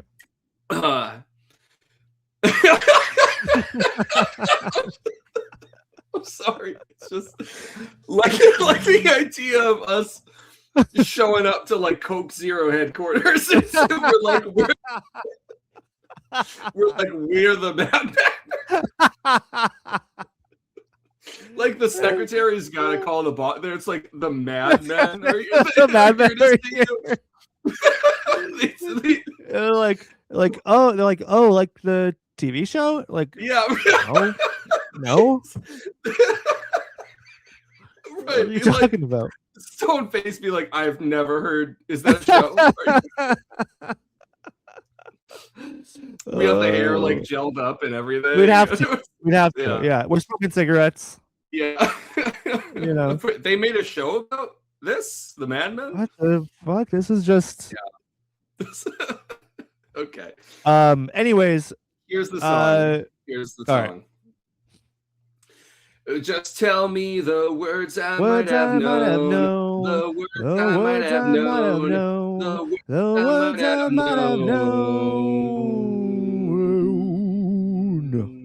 All right. Good job. Thank you, Connor. This song is very lyrically it's like lyrically dense in a way where this is what it says on the Green Day wiki, which I do agree with. Obviously, it says the lyrics highlight Green Day at their most inventive, with nearly every phrase having two or more meanings as it plays with literal and figurative meanings of works and expressions.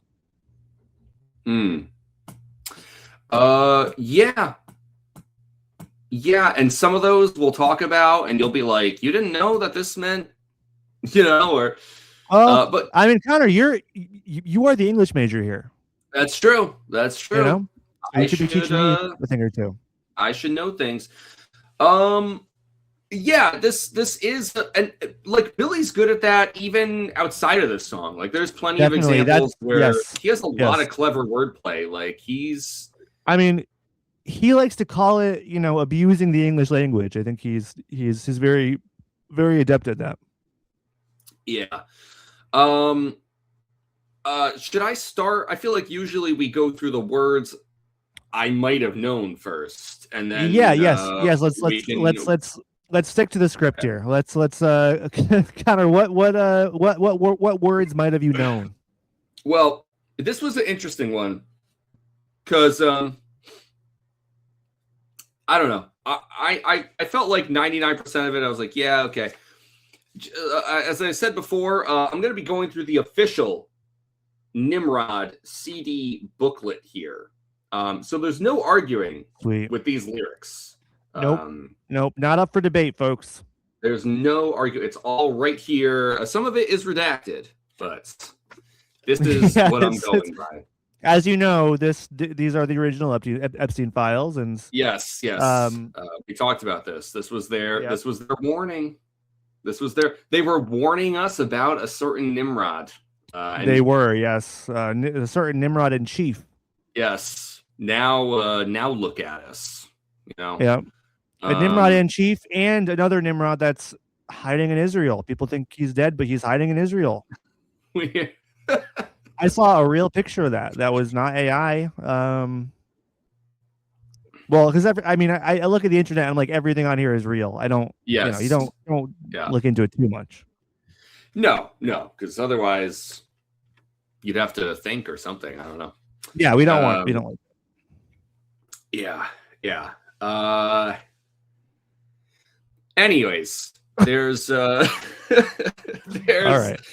I don't really know where to go with that. I can do the Mad Men bit all day, but we're not gonna do an Epstein bit. No, not a continuing one. Anyways, or we'll see. Maybe it'll get funnier the more we do it. Or maybe just more disturbing. I don't know. It could be one of those. Yeah, I don't know. We look at us. We're all eating pro, aren't we? Yes, all of them, just like Billy. Egg on our faces and crow in our mouths. Look at us. Yes. The all singing, all dancing hooligans of modern day America. Anyways, here's what I was gonna fucking say about the shit that I should have known. Yeah. Okay, I'll go in order throughout the song. So in the first verse, the very last line, I thought the line was the world that inebriates to kill. Oh my God. Wow. Well, that's a good line. Yeah. Sometimes when you say "oh my god," it makes me feel bad. Like Oh, I'm sorry. I don't mean to make it. I surprised you. Like, oh my god. Well, you did surprise me. That's a big one. That I that was a little. It's crazy. I mean, it's not a again, it's a good line. So you Yeah. have a brilliant mind for thinking up that line yourself, and now you can use it for one of your own songs. You take it, buddy. You take All it. right. You Well, flipped it on and said, I'll fit I it in there think somewhere. I think you have done that before. Taken I think I have. I think I definitely have done that before. I don't you've know done some when, but yeah. misheard lyrics as lyrics. Yeah, And I think one of them was for me. Anyways, yeah, I probably. thought it was the world that inebriates to kill, and it's the well that inebriates the guilt. Yep. Um, How do you feel about that change for you? uh, it's definitely something to chew on Yeah. because, I guess like with the well, It like the connects to the well, fountain of youth line. yes, and like a well is something that you return to figuratively as Right. well. Right. Yep. But inebriates the guilt. I don't know, the guilt of Um. doing something you shouldn't do over and Yeah. over. Like, Genius says it could be a play on the term alleviate the guilt. Yeah, inebriate. Yeah. Yeah. Interesting. Okay, the second verse, right? Okay, I thought it was fermented salmonella poisoning. Oh Oh. no. Yeah. I think that's not an uncommon. It's not an uncommon misheard lyric. That makes sense. Yeah. Yeah, the poison oak thing. I definitely knew prior, but I never actually looked into what like what that meant. Yeah. And So it's I don't fucking interesting. know. Yeah, so I'm gonna pull from Genius here because they're all Okay. geniuses here. Yeah, we don't use AI, but we will use Genius. Yes, yeah, exactly. Which is hopefully not propagated by AI, but maybe it will be eventually. Um, Salmonella is a germ common in poultry, turkey, and crow, which we know.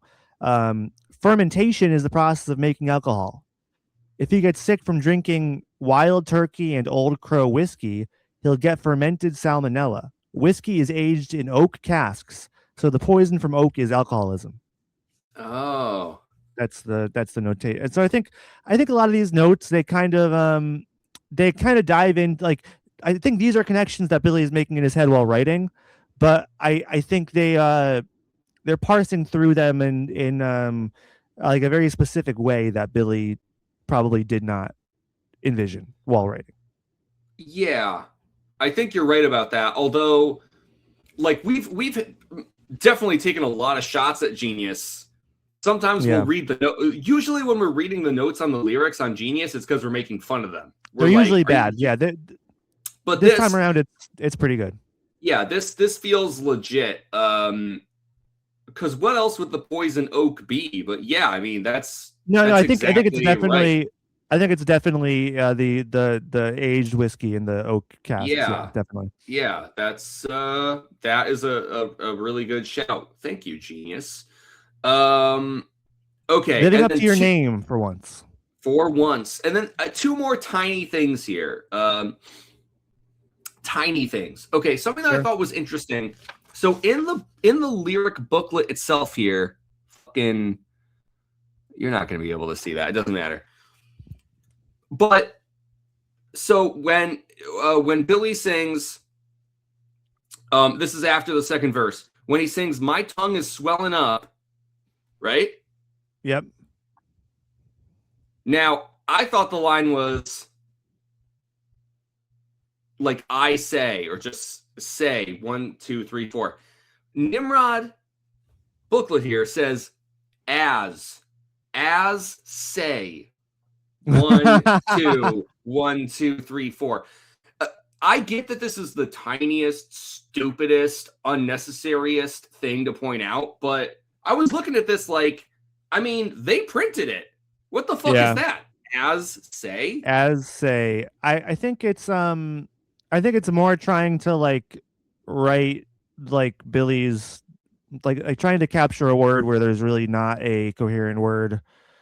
Like I don't think it's I think maybe like it's yes the right lyric would be I say, but it's not even it's it is more like I say, you know, Yeah, yeah. which is kind of a cross between a real lyric and like a Billyism, you know. Yes. Um, and so I think again, like I've told you this before, these lyrics are not they're not written these are not written lyrics usually from the artist does not send the written lyrics to the label. At the label, there's a person that transcribes these lyrics while listening to the song. And then they send the proofs over to the artist and they approve or they deny. And usually, in my experience, they approve without even really looking at them very in depth, which is crazy. But that's like lyric booklets across the board have so many issues. So far, Nimrod is pretty good. Like this is a minor issue, but yeah, and maybe there was more like oversight back in the '90s, but today it's like a like I go back to that fucking Blink album that came out a couple of years ago. It just like so many mistakes. Um, so who knows if Billy even picked up on that? Yeah.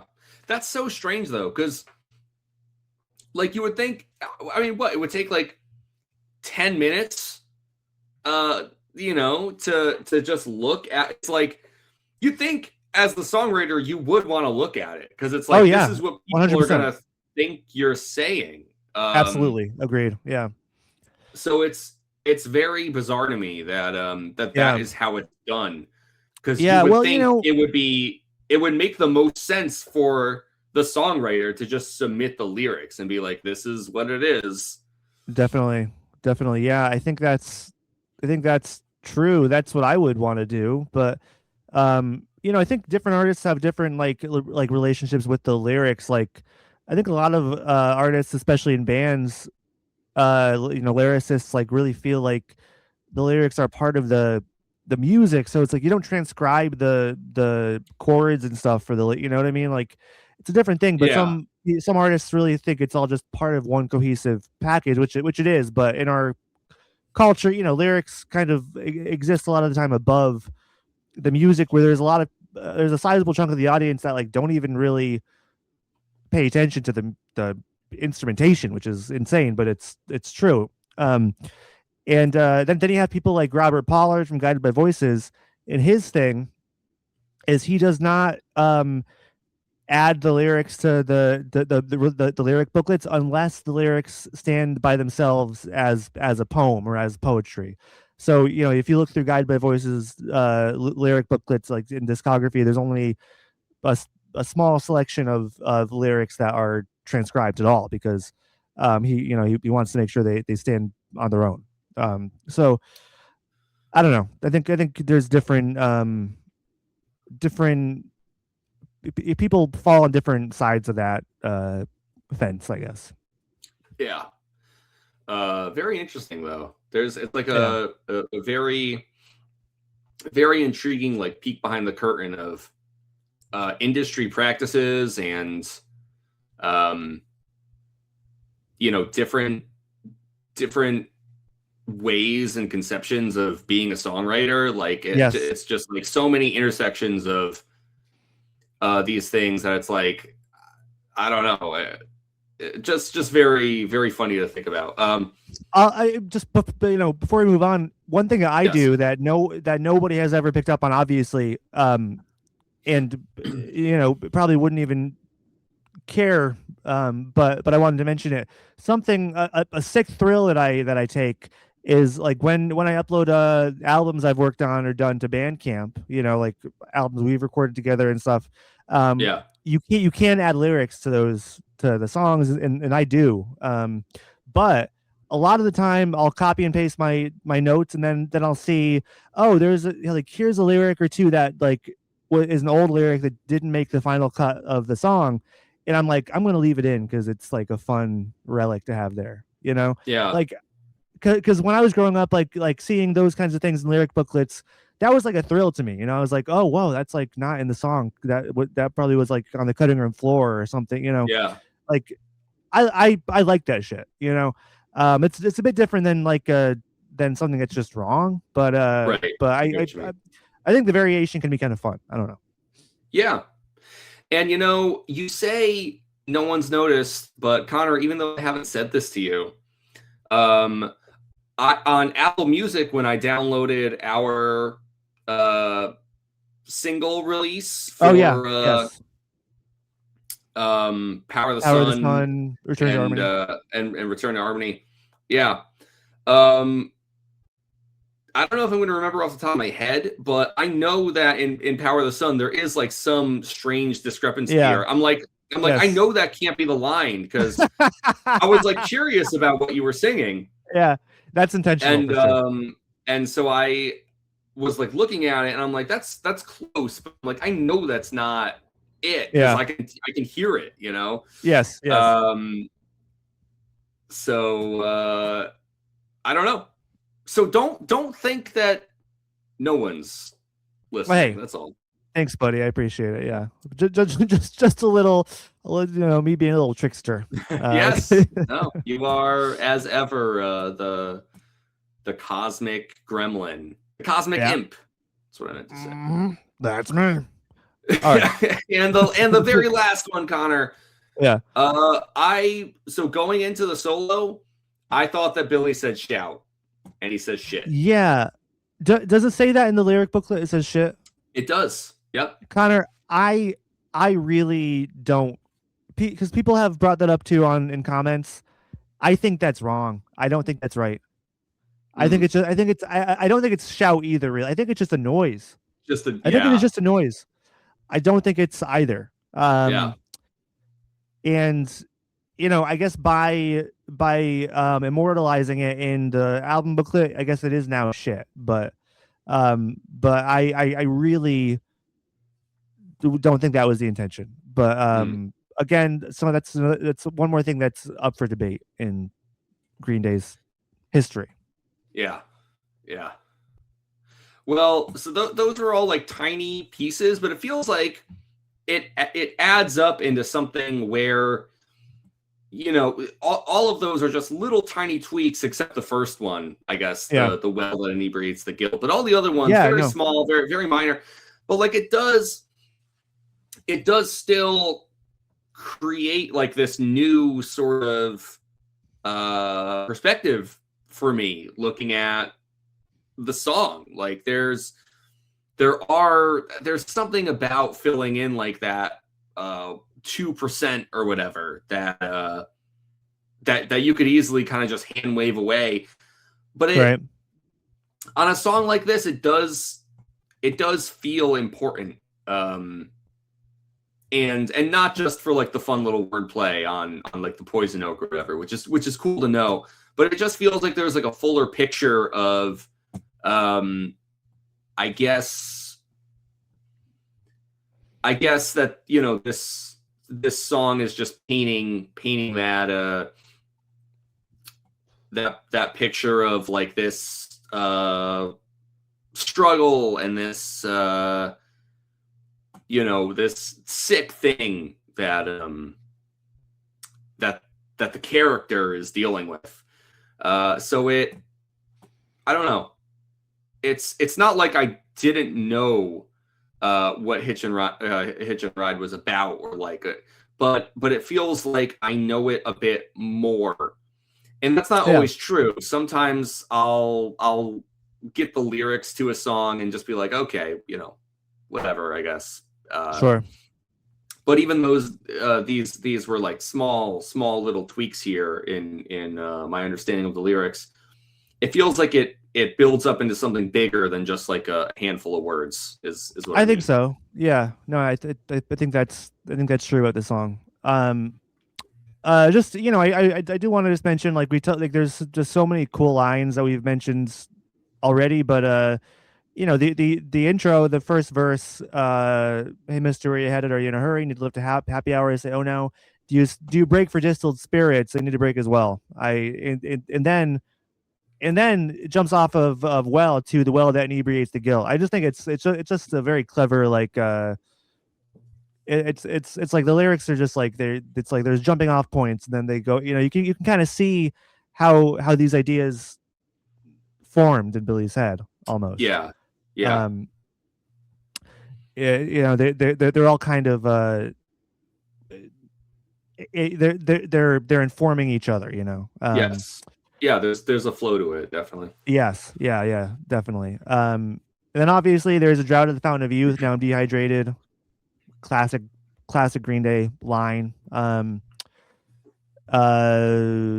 there's in the chorus we have troubled times. I cannot lie. That's uh people I've seen and obviously we've kind of made the dumb joke like, oh, troubled times like forever had. Yeah. So it's kind of funny that it's now it makes you think of something different than like when we first started listening to it, like, oh, there's a song called Troubled Times. And then I'm off the wagon and I'm hitching a ride. There's a Green Day song called On the Wagon. That's just dumb things that I think of. You know what I mean? Yes. Which off the wagon obviously means you're drinking again after a period of sobriety. I okay. Actually, there's one thing it says on the wiki. It says this is about the vocal performance. It says listeners may hear a slight change in Billy Joe Armstrong's usual voice tone that he claims was adopted merely for the purpose of the song. What does that fucking mean? They may hear a slight change in Billy Joe's usual voice tone. I mean, I can kind of like, I mean, yeah, he's I don't know. It's he pretty much usually like sings for like what would work best for the song. That's not like an atypical thing for him to do. It's still pretty clearly. It's not like Father of All Motherfuckers. Right. Where he's being Prince. Are we gonna get a note where, like, when we're listening to Take Back, where it's like listeners might notice that Billy Joe's actually growling for part of this song, which is typically what dogs do, but he's a human. That's right. This is what I'm talking about when we take a shot at genius. That's what most of the notes are. Yes, exactly. Yeah, I don't think there's anything fucking, I don't know, like singular or noteworthy. Like he's not doing some funny voice or something. It's like he is just singing the song and given that the song is different from maybe like a typical Green Day song, then like it might just be he tackles it a bit differently, but it's not. He does. It's not like a huge aberration or anything. But that also it's not a departure. No. That just might be a thing where like, for like Insomniac and Prior, he does kind of have like two modes, like sweet little boy Billy and also like snotty kind of rageful Billy.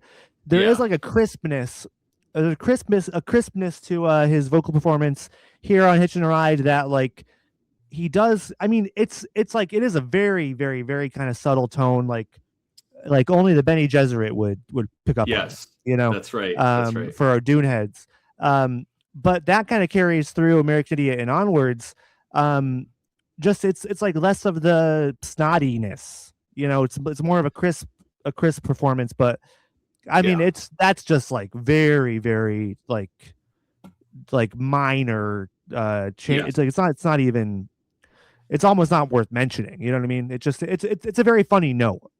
I don't know. It is. And I kind of wonder, because in the note it seems to reference like that this comes from something that Billy has said, and I wonder if this is just sort of spiraling off of maybe something that was just originally promo for the album, or like Billy's response to an interview question, when they're like advertising for Nimrod or something, and this is like, they want to put a spin on it, or they want to make something seem different. It could just be sort of like an offhanded comment that it could be.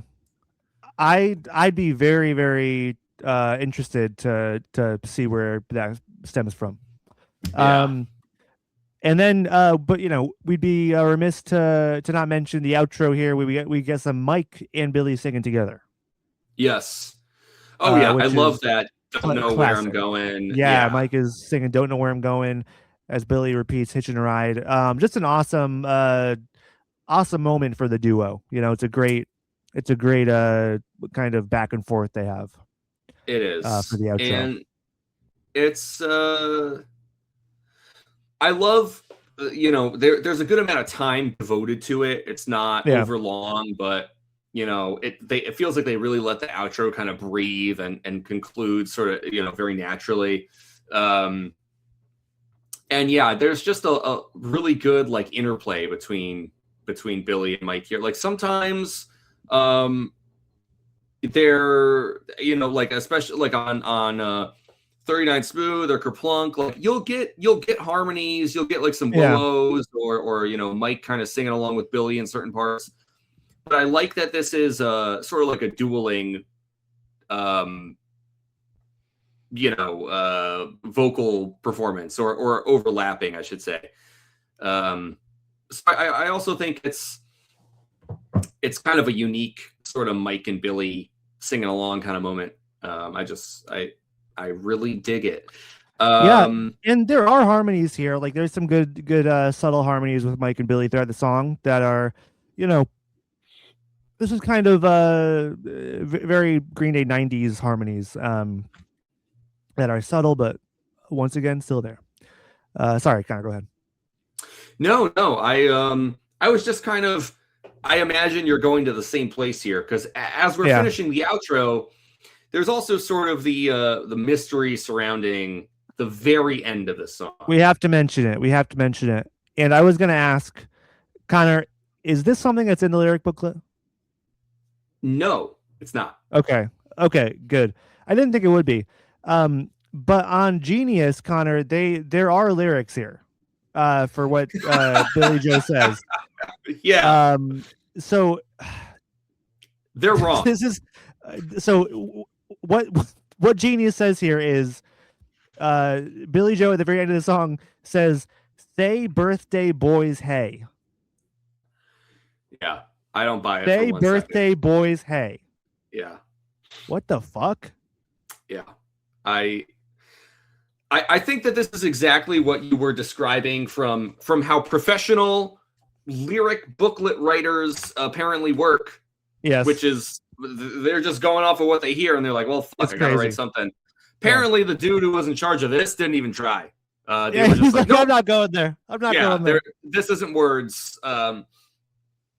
Now, up until very recently, Connor, if you would ask me, what do you think Billy's saying at the end of Hitchin' a Ride? I'd say, I have no fucking clue. I have no idea. I can make the noise, but I don't know what he's saying. Mhm. But, and I did not bring this up. I've been waiting for our discussion here, Connor. When we were listening to the Warning 25th anniversary edition, we get that live set of them in Japan. Right. Yeah. And they perform Hitchin' a Ride. Now, at the end of that performance, Billy makes the noises. He says the line live.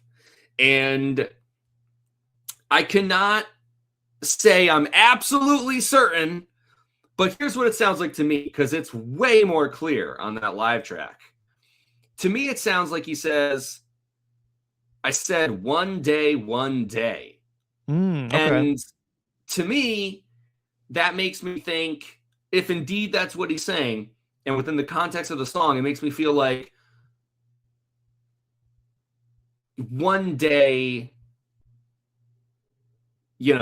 I won't have to deal with this. Or Yeah. Yeah. Yeah. one day, I don't know if it's, I wouldn't go so far as to have it interpreted as like one day I'll be sober, but it's like one day this won't control me. Or like one day I Yeah. won't be struggling with this like how I Mhm. am now.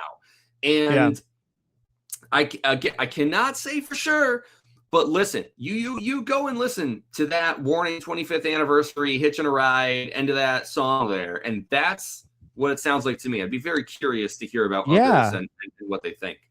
I will listen to that definitely, and I'll report back. And yeah, if listeners want to do the same, that would make sense. You know, there's also the possibility that he kind of changes it. You know what I mean? Like he doesn't maybe he doesn't always do it the same way every performance. I don't know. I did want to point out. So you know, there is a Genius annotation for this part, and they do tell us what "Say Birthday Boys Hey" means. So I wanted to share. What they said. Okay. They say "Say Birthday Boys" is a call out to the audience saying, "Hey, you're going to experience this too." Wow. Connor, maybe this is written by AI because I just can't imagine a person writing this. It's like hallucination shit. It really is. I mean, maybe Genius actually is like the first place where they like tested AI chatbots and stuff, and that's just kind of what they're drawing. I don't know. It's really, really bizarre stuff. But then again, like YouTube is just as bizarre. So there are people that are like this, that feel like they're knowledgeable, and they're just like so confidently wrong. True enough. Do you have any thoughts on what Billy might be saying, if indeed he's saying anything at all? It could kind of be like you're like, what do you make of this? I kind of feel like it's like a countdown to the end, but with I feel like Billy maybe started to like say numbers like 1, 2, 3, 4, but kind of didn't make it. You know, he like kind of just trailed off with the like making actual actual words. Yeah. I think maybe the initial idea was kind of a countdown, but I don't know, and I don't think, and I do think like as we get into the discography more, like the Billyisms will become more and more apparent and more prominent, and this is just an example of like a really like a really thick one, like a really thick Billy accent. You know what I mean? Like, it's like my grandfather talking or something that, you know, is like, with a thick Irish brogue and mumble. So, whatever it is, I love it. All right, Connor, you want to move on to the next segment? Yeah, let's. All right. And I said, warning, live without warning. Have we heard this song? Have we heard? I should sing something different, shouldn't I?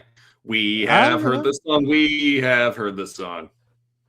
That's very good. And now, so of course, Connor, as we asked in the top of the program, Connor, is there a time where we saw Green Day where we have not heard Hitchin' a Ride? Okay, that's the question here. It's an interesting question. Now the thing is, have we, meaning are you specifically asking me together? Because I think there's a time where you've seen Green Day and they did not perform Hitchin' a Ride. Sure. Okay, so let's take that out of the equation and say yes. Have both of us experienced the show where we have not heard Hitchin' a Ride? Okay. Let's see here, Connor. If we have, then it would have to be some very unique, singular kind of performance. Like the only thing that I feel like I could, count would be like, well, what about when we saw Geezer, and they played American Idiot, but like that's not Green Day, baby. That's not Green Day. That was just Billy Joe. Yeah. Billy and Trey, but we're missing one core component. One crucial ingredient there. Yeah. Yeah. But in terms of us going to shows, no, I don't think we have been to a Green Day show together where I have not heard Hitchin' a Ride. I don't think so. All right, it's your final answer? You're making me nervous. Yeah. Yeah, that's my final answer. What you got for me, buddy? All right. Connor, I hate to say it, but you're wrong. Wrong. Sorry, that hurts my throat. You don't sound like you hate to say it. No, it is fun. I take great pleasure in it. Okay. Connor, no, and this is something that I did have to research because it's just not obvious. Yeah. There's a couple of shows where that have been special that I've seen, and I don't think they played Hitchin' a Ride, like the acoustic show maybe, and then maybe Rough Trade or something. I'm not looking into that, but yeah. But for us, for the two of us, Connor. Oh wait, fuck. What about does Good Morning America count? Oh man, I don't know. I mean, I guess it counts, but that's not what I'm not counting Good Morning America. Because that's what I was trying to think of, something like that. Okay. But you're telling me we went to a like full live show at like a fucking arena or something, and no Hitchin' a Ride. Yes. So this is the crazy bit, and it could be even, there could be more than this, but for my research, Connor, the first Green Day show that we saw to not have played Hitchin' a Ride was in 2013 at the Providence Dunkin' Donuts Center on the Trilogy tour, on the 99 Revolutions tour. I remember they did not play Hitchin' a Ride. They did not play Hitchin' a Ride, and instead of Hitchin' a Ride, they played a couple of additional Trilogy songs. They played Stray Heart and Carpe Diem. So I think that was kind of the that was the equation that they're like, okay, we have time to throw in a couple more new ones if we cut out Hitchin' a Ride. So they didn't play Hitchin' a Ride there. But on that same tour, we went. Huh? What was that? I said, how lucky were we? Yes, we were fucking God. I was so, I remember being so chuffed when they started playing Stray Heart and Carpe Diem. But on that same tour, on because we saw that same tour in Rochester, they did play Hitchin' a Ride and didn't play the additional Trilogy songs.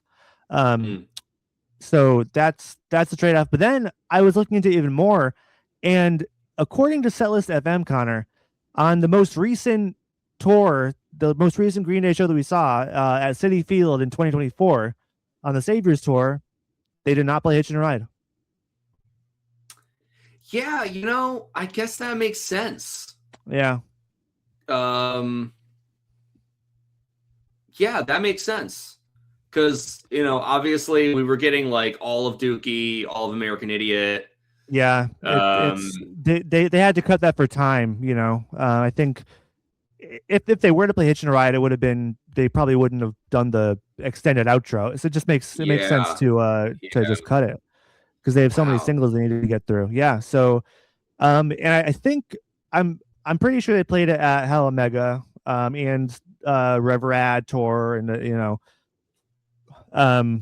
but yeah. So yeah, it's crazy to think that there's whole multiple Green Day shows that we've seen together that did not play Hitchin' a Ride. It's crazy. Yeah.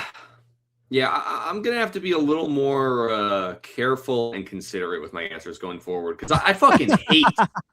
I really hate being wrong. This really fucking bothers me. Yeah, I really I cannot fucking stand it. I'm not like you, where I can just be like, who cares, whatever. We're just I didn't want to get it right anyway. Yeah, right, exactly. I actually care a lot. Like it really fucking bothers me that I don't know this shit. So yeah, well, it's fun for me. So great.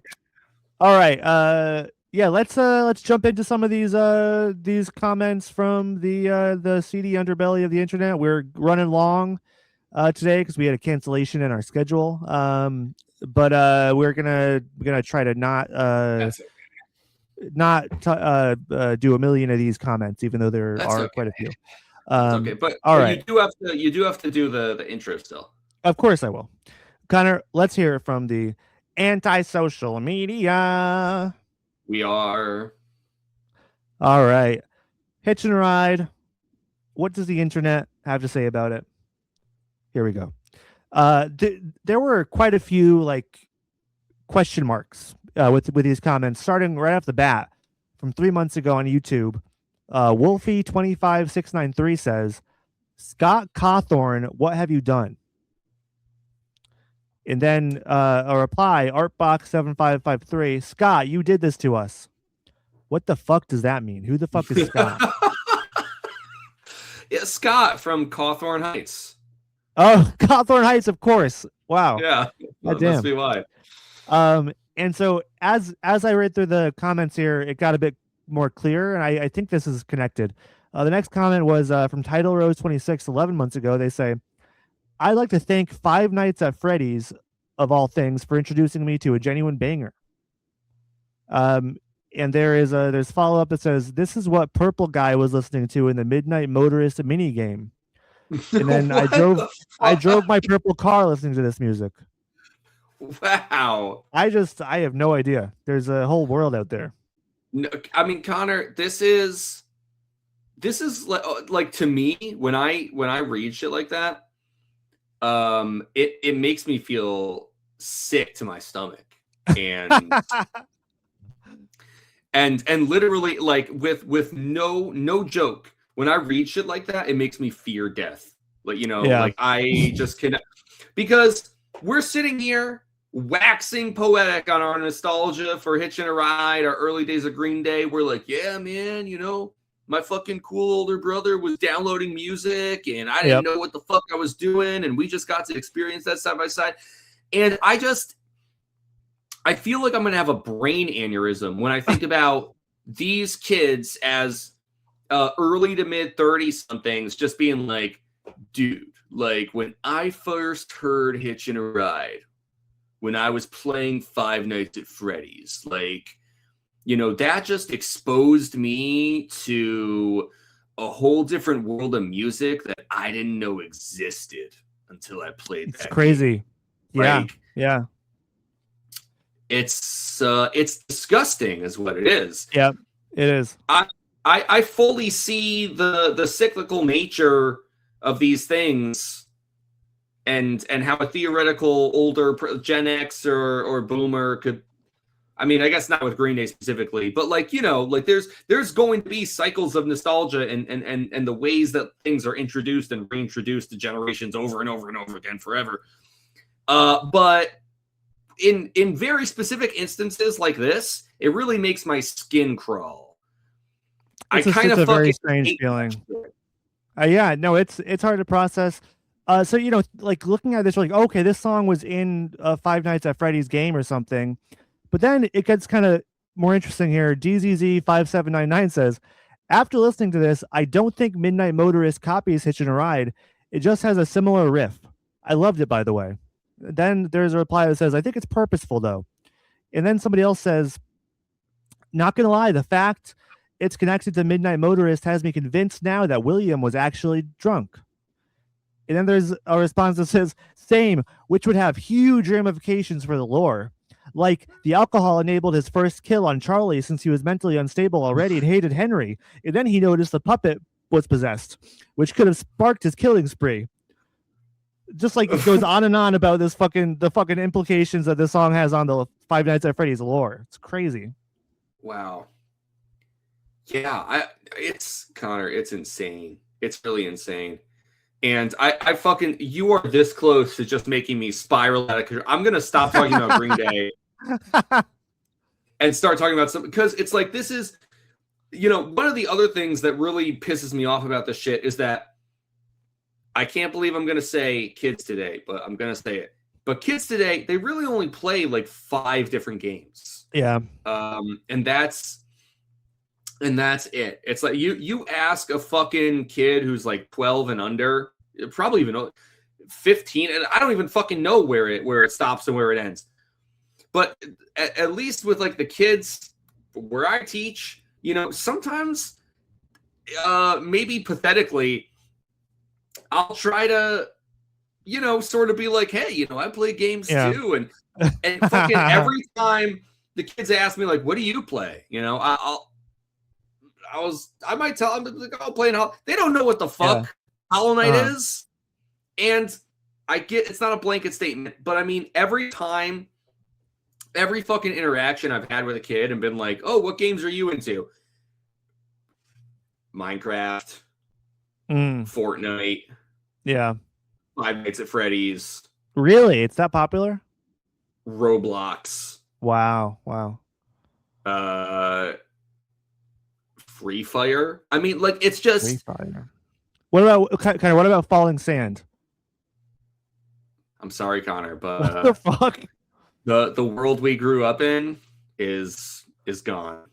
God damn, the kids don't even play Falling Sand. That's so fucked completely up. Yeah, none of that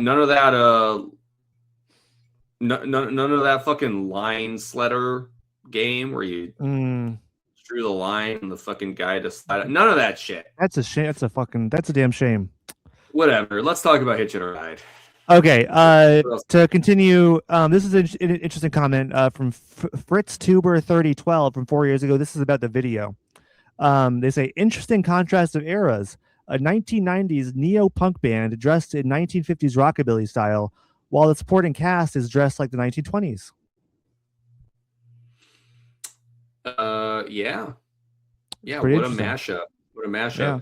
I was thinking when I was watching it before we started podcasting, I was like, is this vaudevillian? I think you could call it that. Yeah. Right. I think it could be called vaudevillian. Yeah. It feels like it's drawing on that kind of sort of like that dark theatricality. Yeah, definitely. Yeah. I'm gonna run with it. Vaudevillian sounds like it works. If you want to correct us, folks, don't bother. We're not gonna care. Next up, we have Pubes 281 from 4 years ago. Pube says, "There's a drought at the fountain of youth. Billy and Gerard staring at each other." Oh, because they both are eternally young, huh? That's what they said 4 years ago. Yeah. Yeah. They do both look pretty good. People are not saying that anymore. Well, they look pretty good for their age. I think it's interesting because Gerard has let his hair gray, and oh yeah, so you can see his age, the gray sides and stuff, and but he does look much more youthful than he did like 10 years ago. Yeah. So it's he has lost a lot of weight too. He lost a lot of weight. Yeah. Yeah. Yeah, and Billy is just kind of like, I don't know. People have kind of stopped saying that he's forever young. I mean, some people still do, but then you'll always get some smart aleck saying, "No, you can tell he's his age. Look at the crow's feet. Look at the wrinkles on his face." Yeah. So whatever. I think we've seen him age. Just us obsessives. We've seen the process all along. We've known it was happening. So There's that really stupid fucking internet song that I probably have sent you on Instagram several times, but it's like, what the fuck happened to Billy Joe? Oh my blah, fucking blah, god! Blah, blah, blah, blah. What the fuck happened to Billy Joe? Like, the fucking song. That's so fucking annoying. Yeah. But I don't even. do you know that's what I'm talking about, right? Yes, I do know because you've sent me it. Yeah. I have listened to that. Yes, I know it's horrible. I know it is, which is why I send it to you because that's funny for me. It's really fucking god. But for as horrible as it is, it does feel like it's in conversation with like, that kind of popular internet idea of like, oh, dude, like he doesn't fucking age. Yeah, and he's finally gotten to a point now where people are like, okay, well, he's not immortal, you know? Like, Yeah, exactly. Yeah. Yeah, I don't know. It's interesting. Um he looks good for his age, definitely. he I mean, does. Yeah. but And you see he the shit he does on stage. I mean, like yeah, he's a madman. He could be part of the yes, he madmen. is. He could be part of the I mean, we'd let him into our crew if he wanted, you know. He'd slick back his hair, put on a Yeah, suit. he looked good. Yeah, absolutely. Next up, we have What's His Name 24 from 2 years ago. What's His Name says, I can't relate to this song. Yeah, I'm too young to drink, but I don't doubt that one day I'll be able to relate to this song. Wow. That's just like they're already predicting their Yeah, alcoholism. Like what I'm gonna have fucking I think I'll have a problem with alcohol in my 20s. like who is writing this? How when was this comment posted? 2 years ago. 2 years ago. Yeah, yeah. Okay, if they are posting this comment, there's no way that 2 years is the difference between them drinking and not drinking. They gotta be No, they're very young. They're like probably 13 or younger, maybe. Yeah. 13 at the oldest. Yeah. Yes. Yeah. Yeah. Yeah. You could be drinking at 15 if you really wanted to fuck yourself up, but you could, yeah. I mean, I don't know. It's not even I don't think it's even that bad, but like it depends depending on the circles you're in or whatever, but you know, if you want to have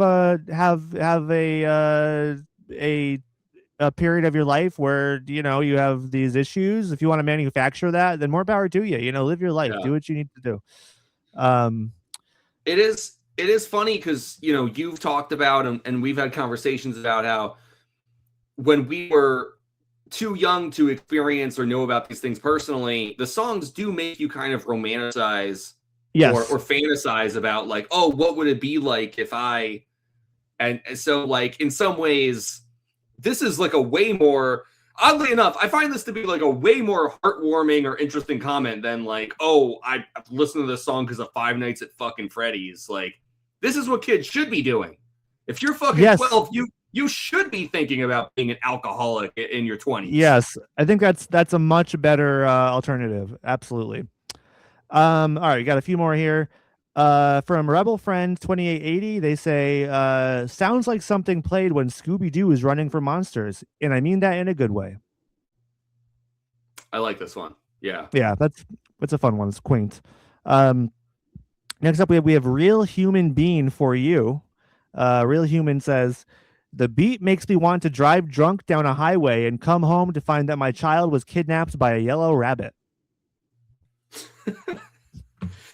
Is this another fucking Five Nights at Freddy's reference? Though? The yellow rabbit? I think it is.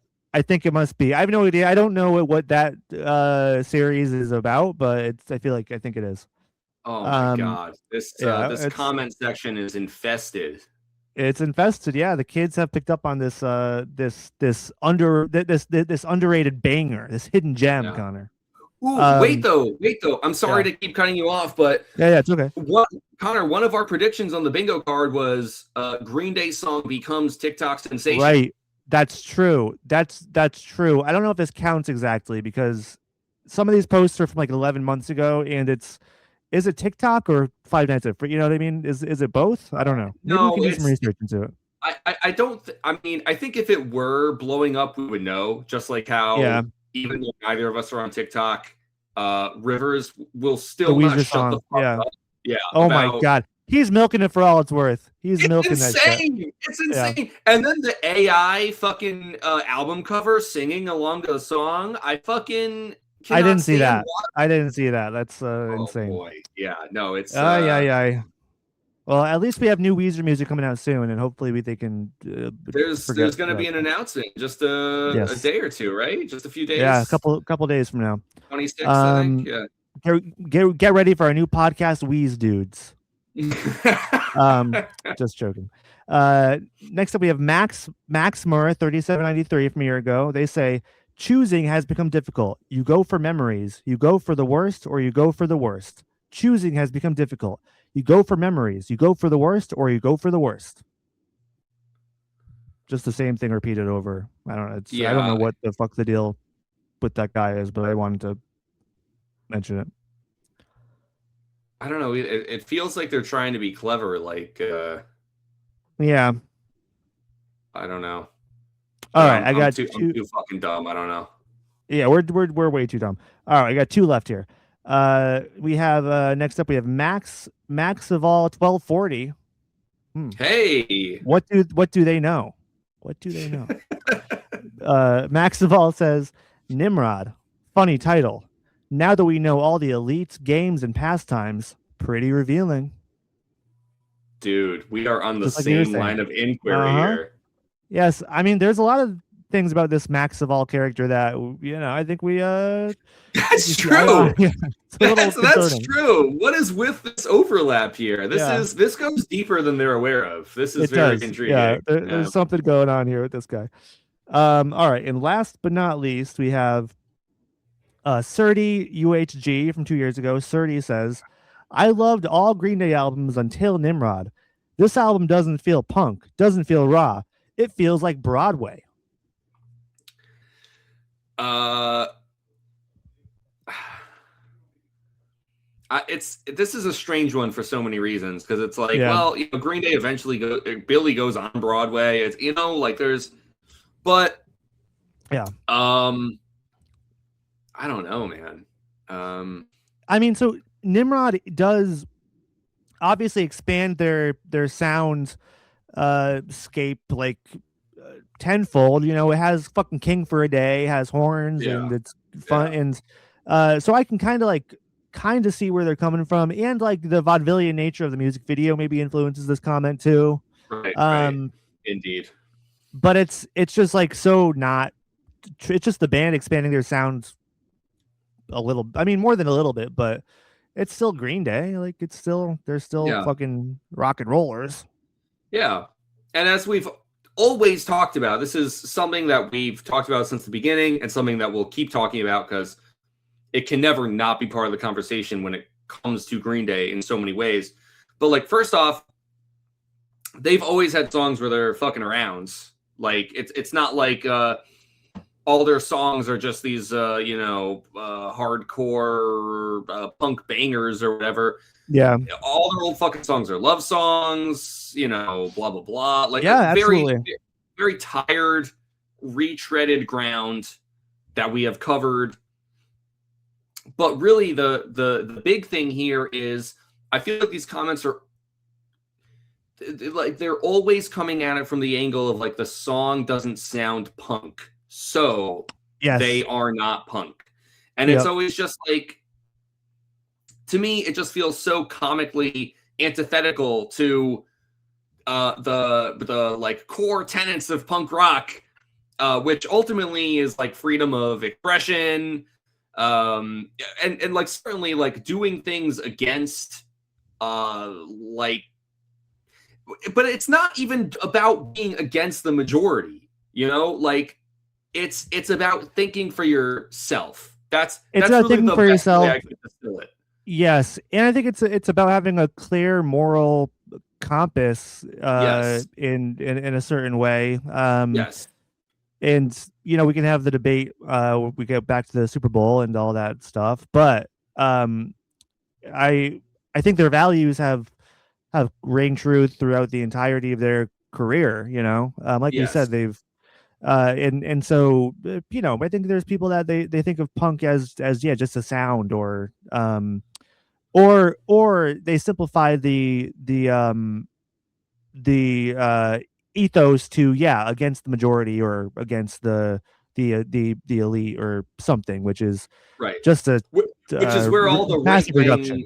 yeah, which is where all the Yes. conservative right wing punkers come from, because they're like, oh well, now the liberal Democrats are in power, so we're the new punk rock, and it's like, Yes. no, Yep. like Yep. these things don't just flip around. It's not a ratio. It's not a mathematical equation. Like, and No.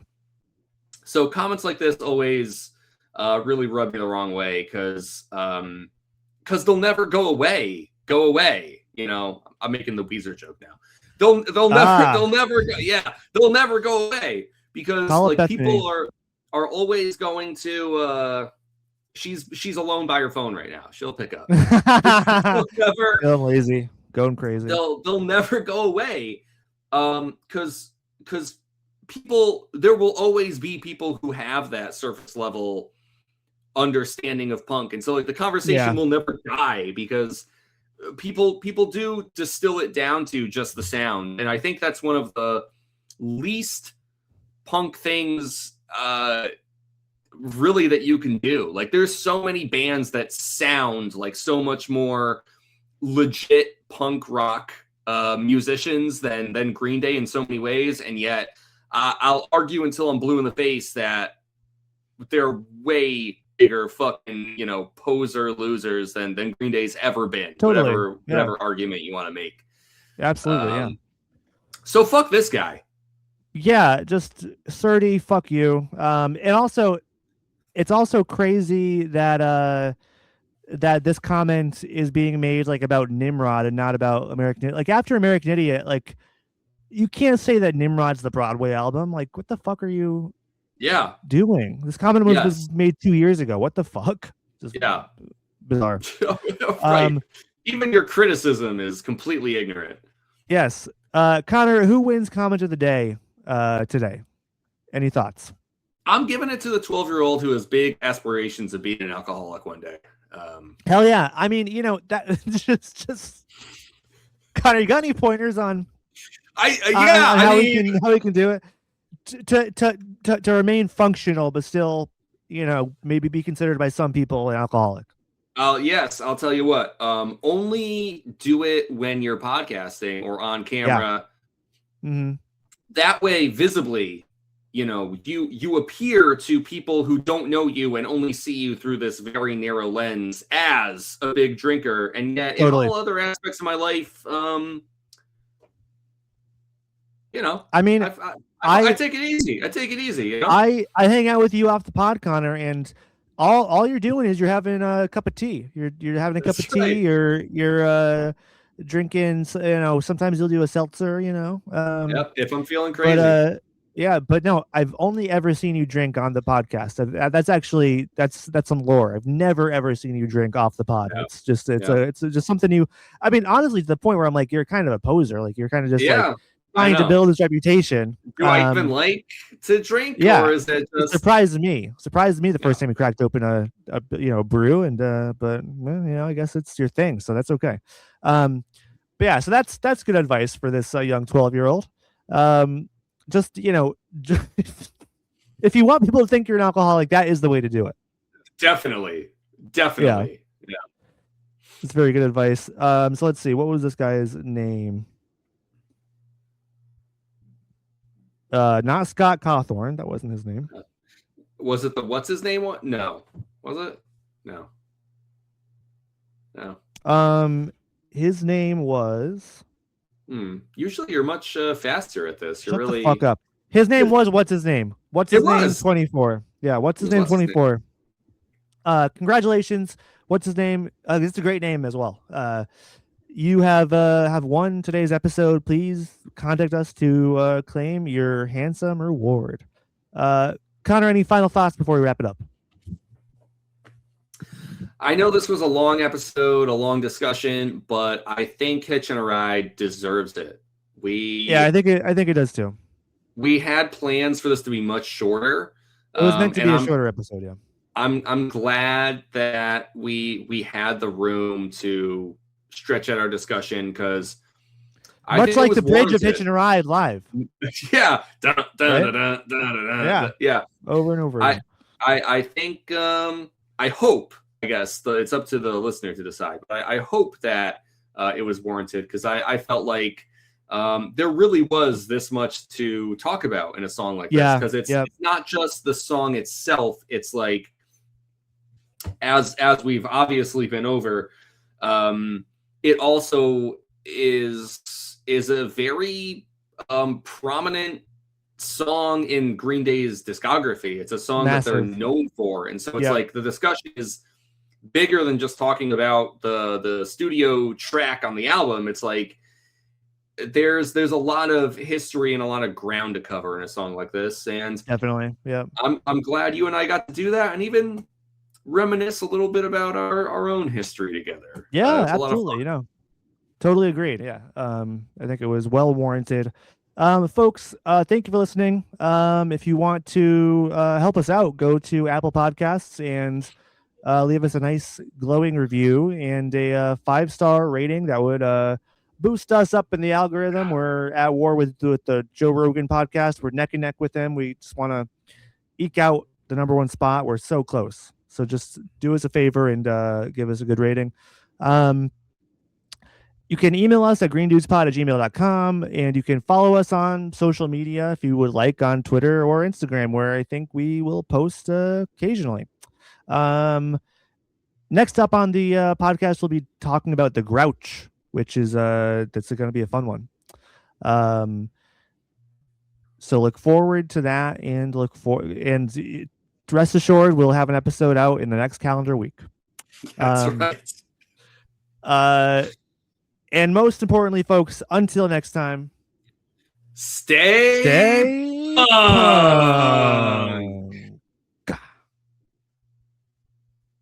All right, Green Dudes out.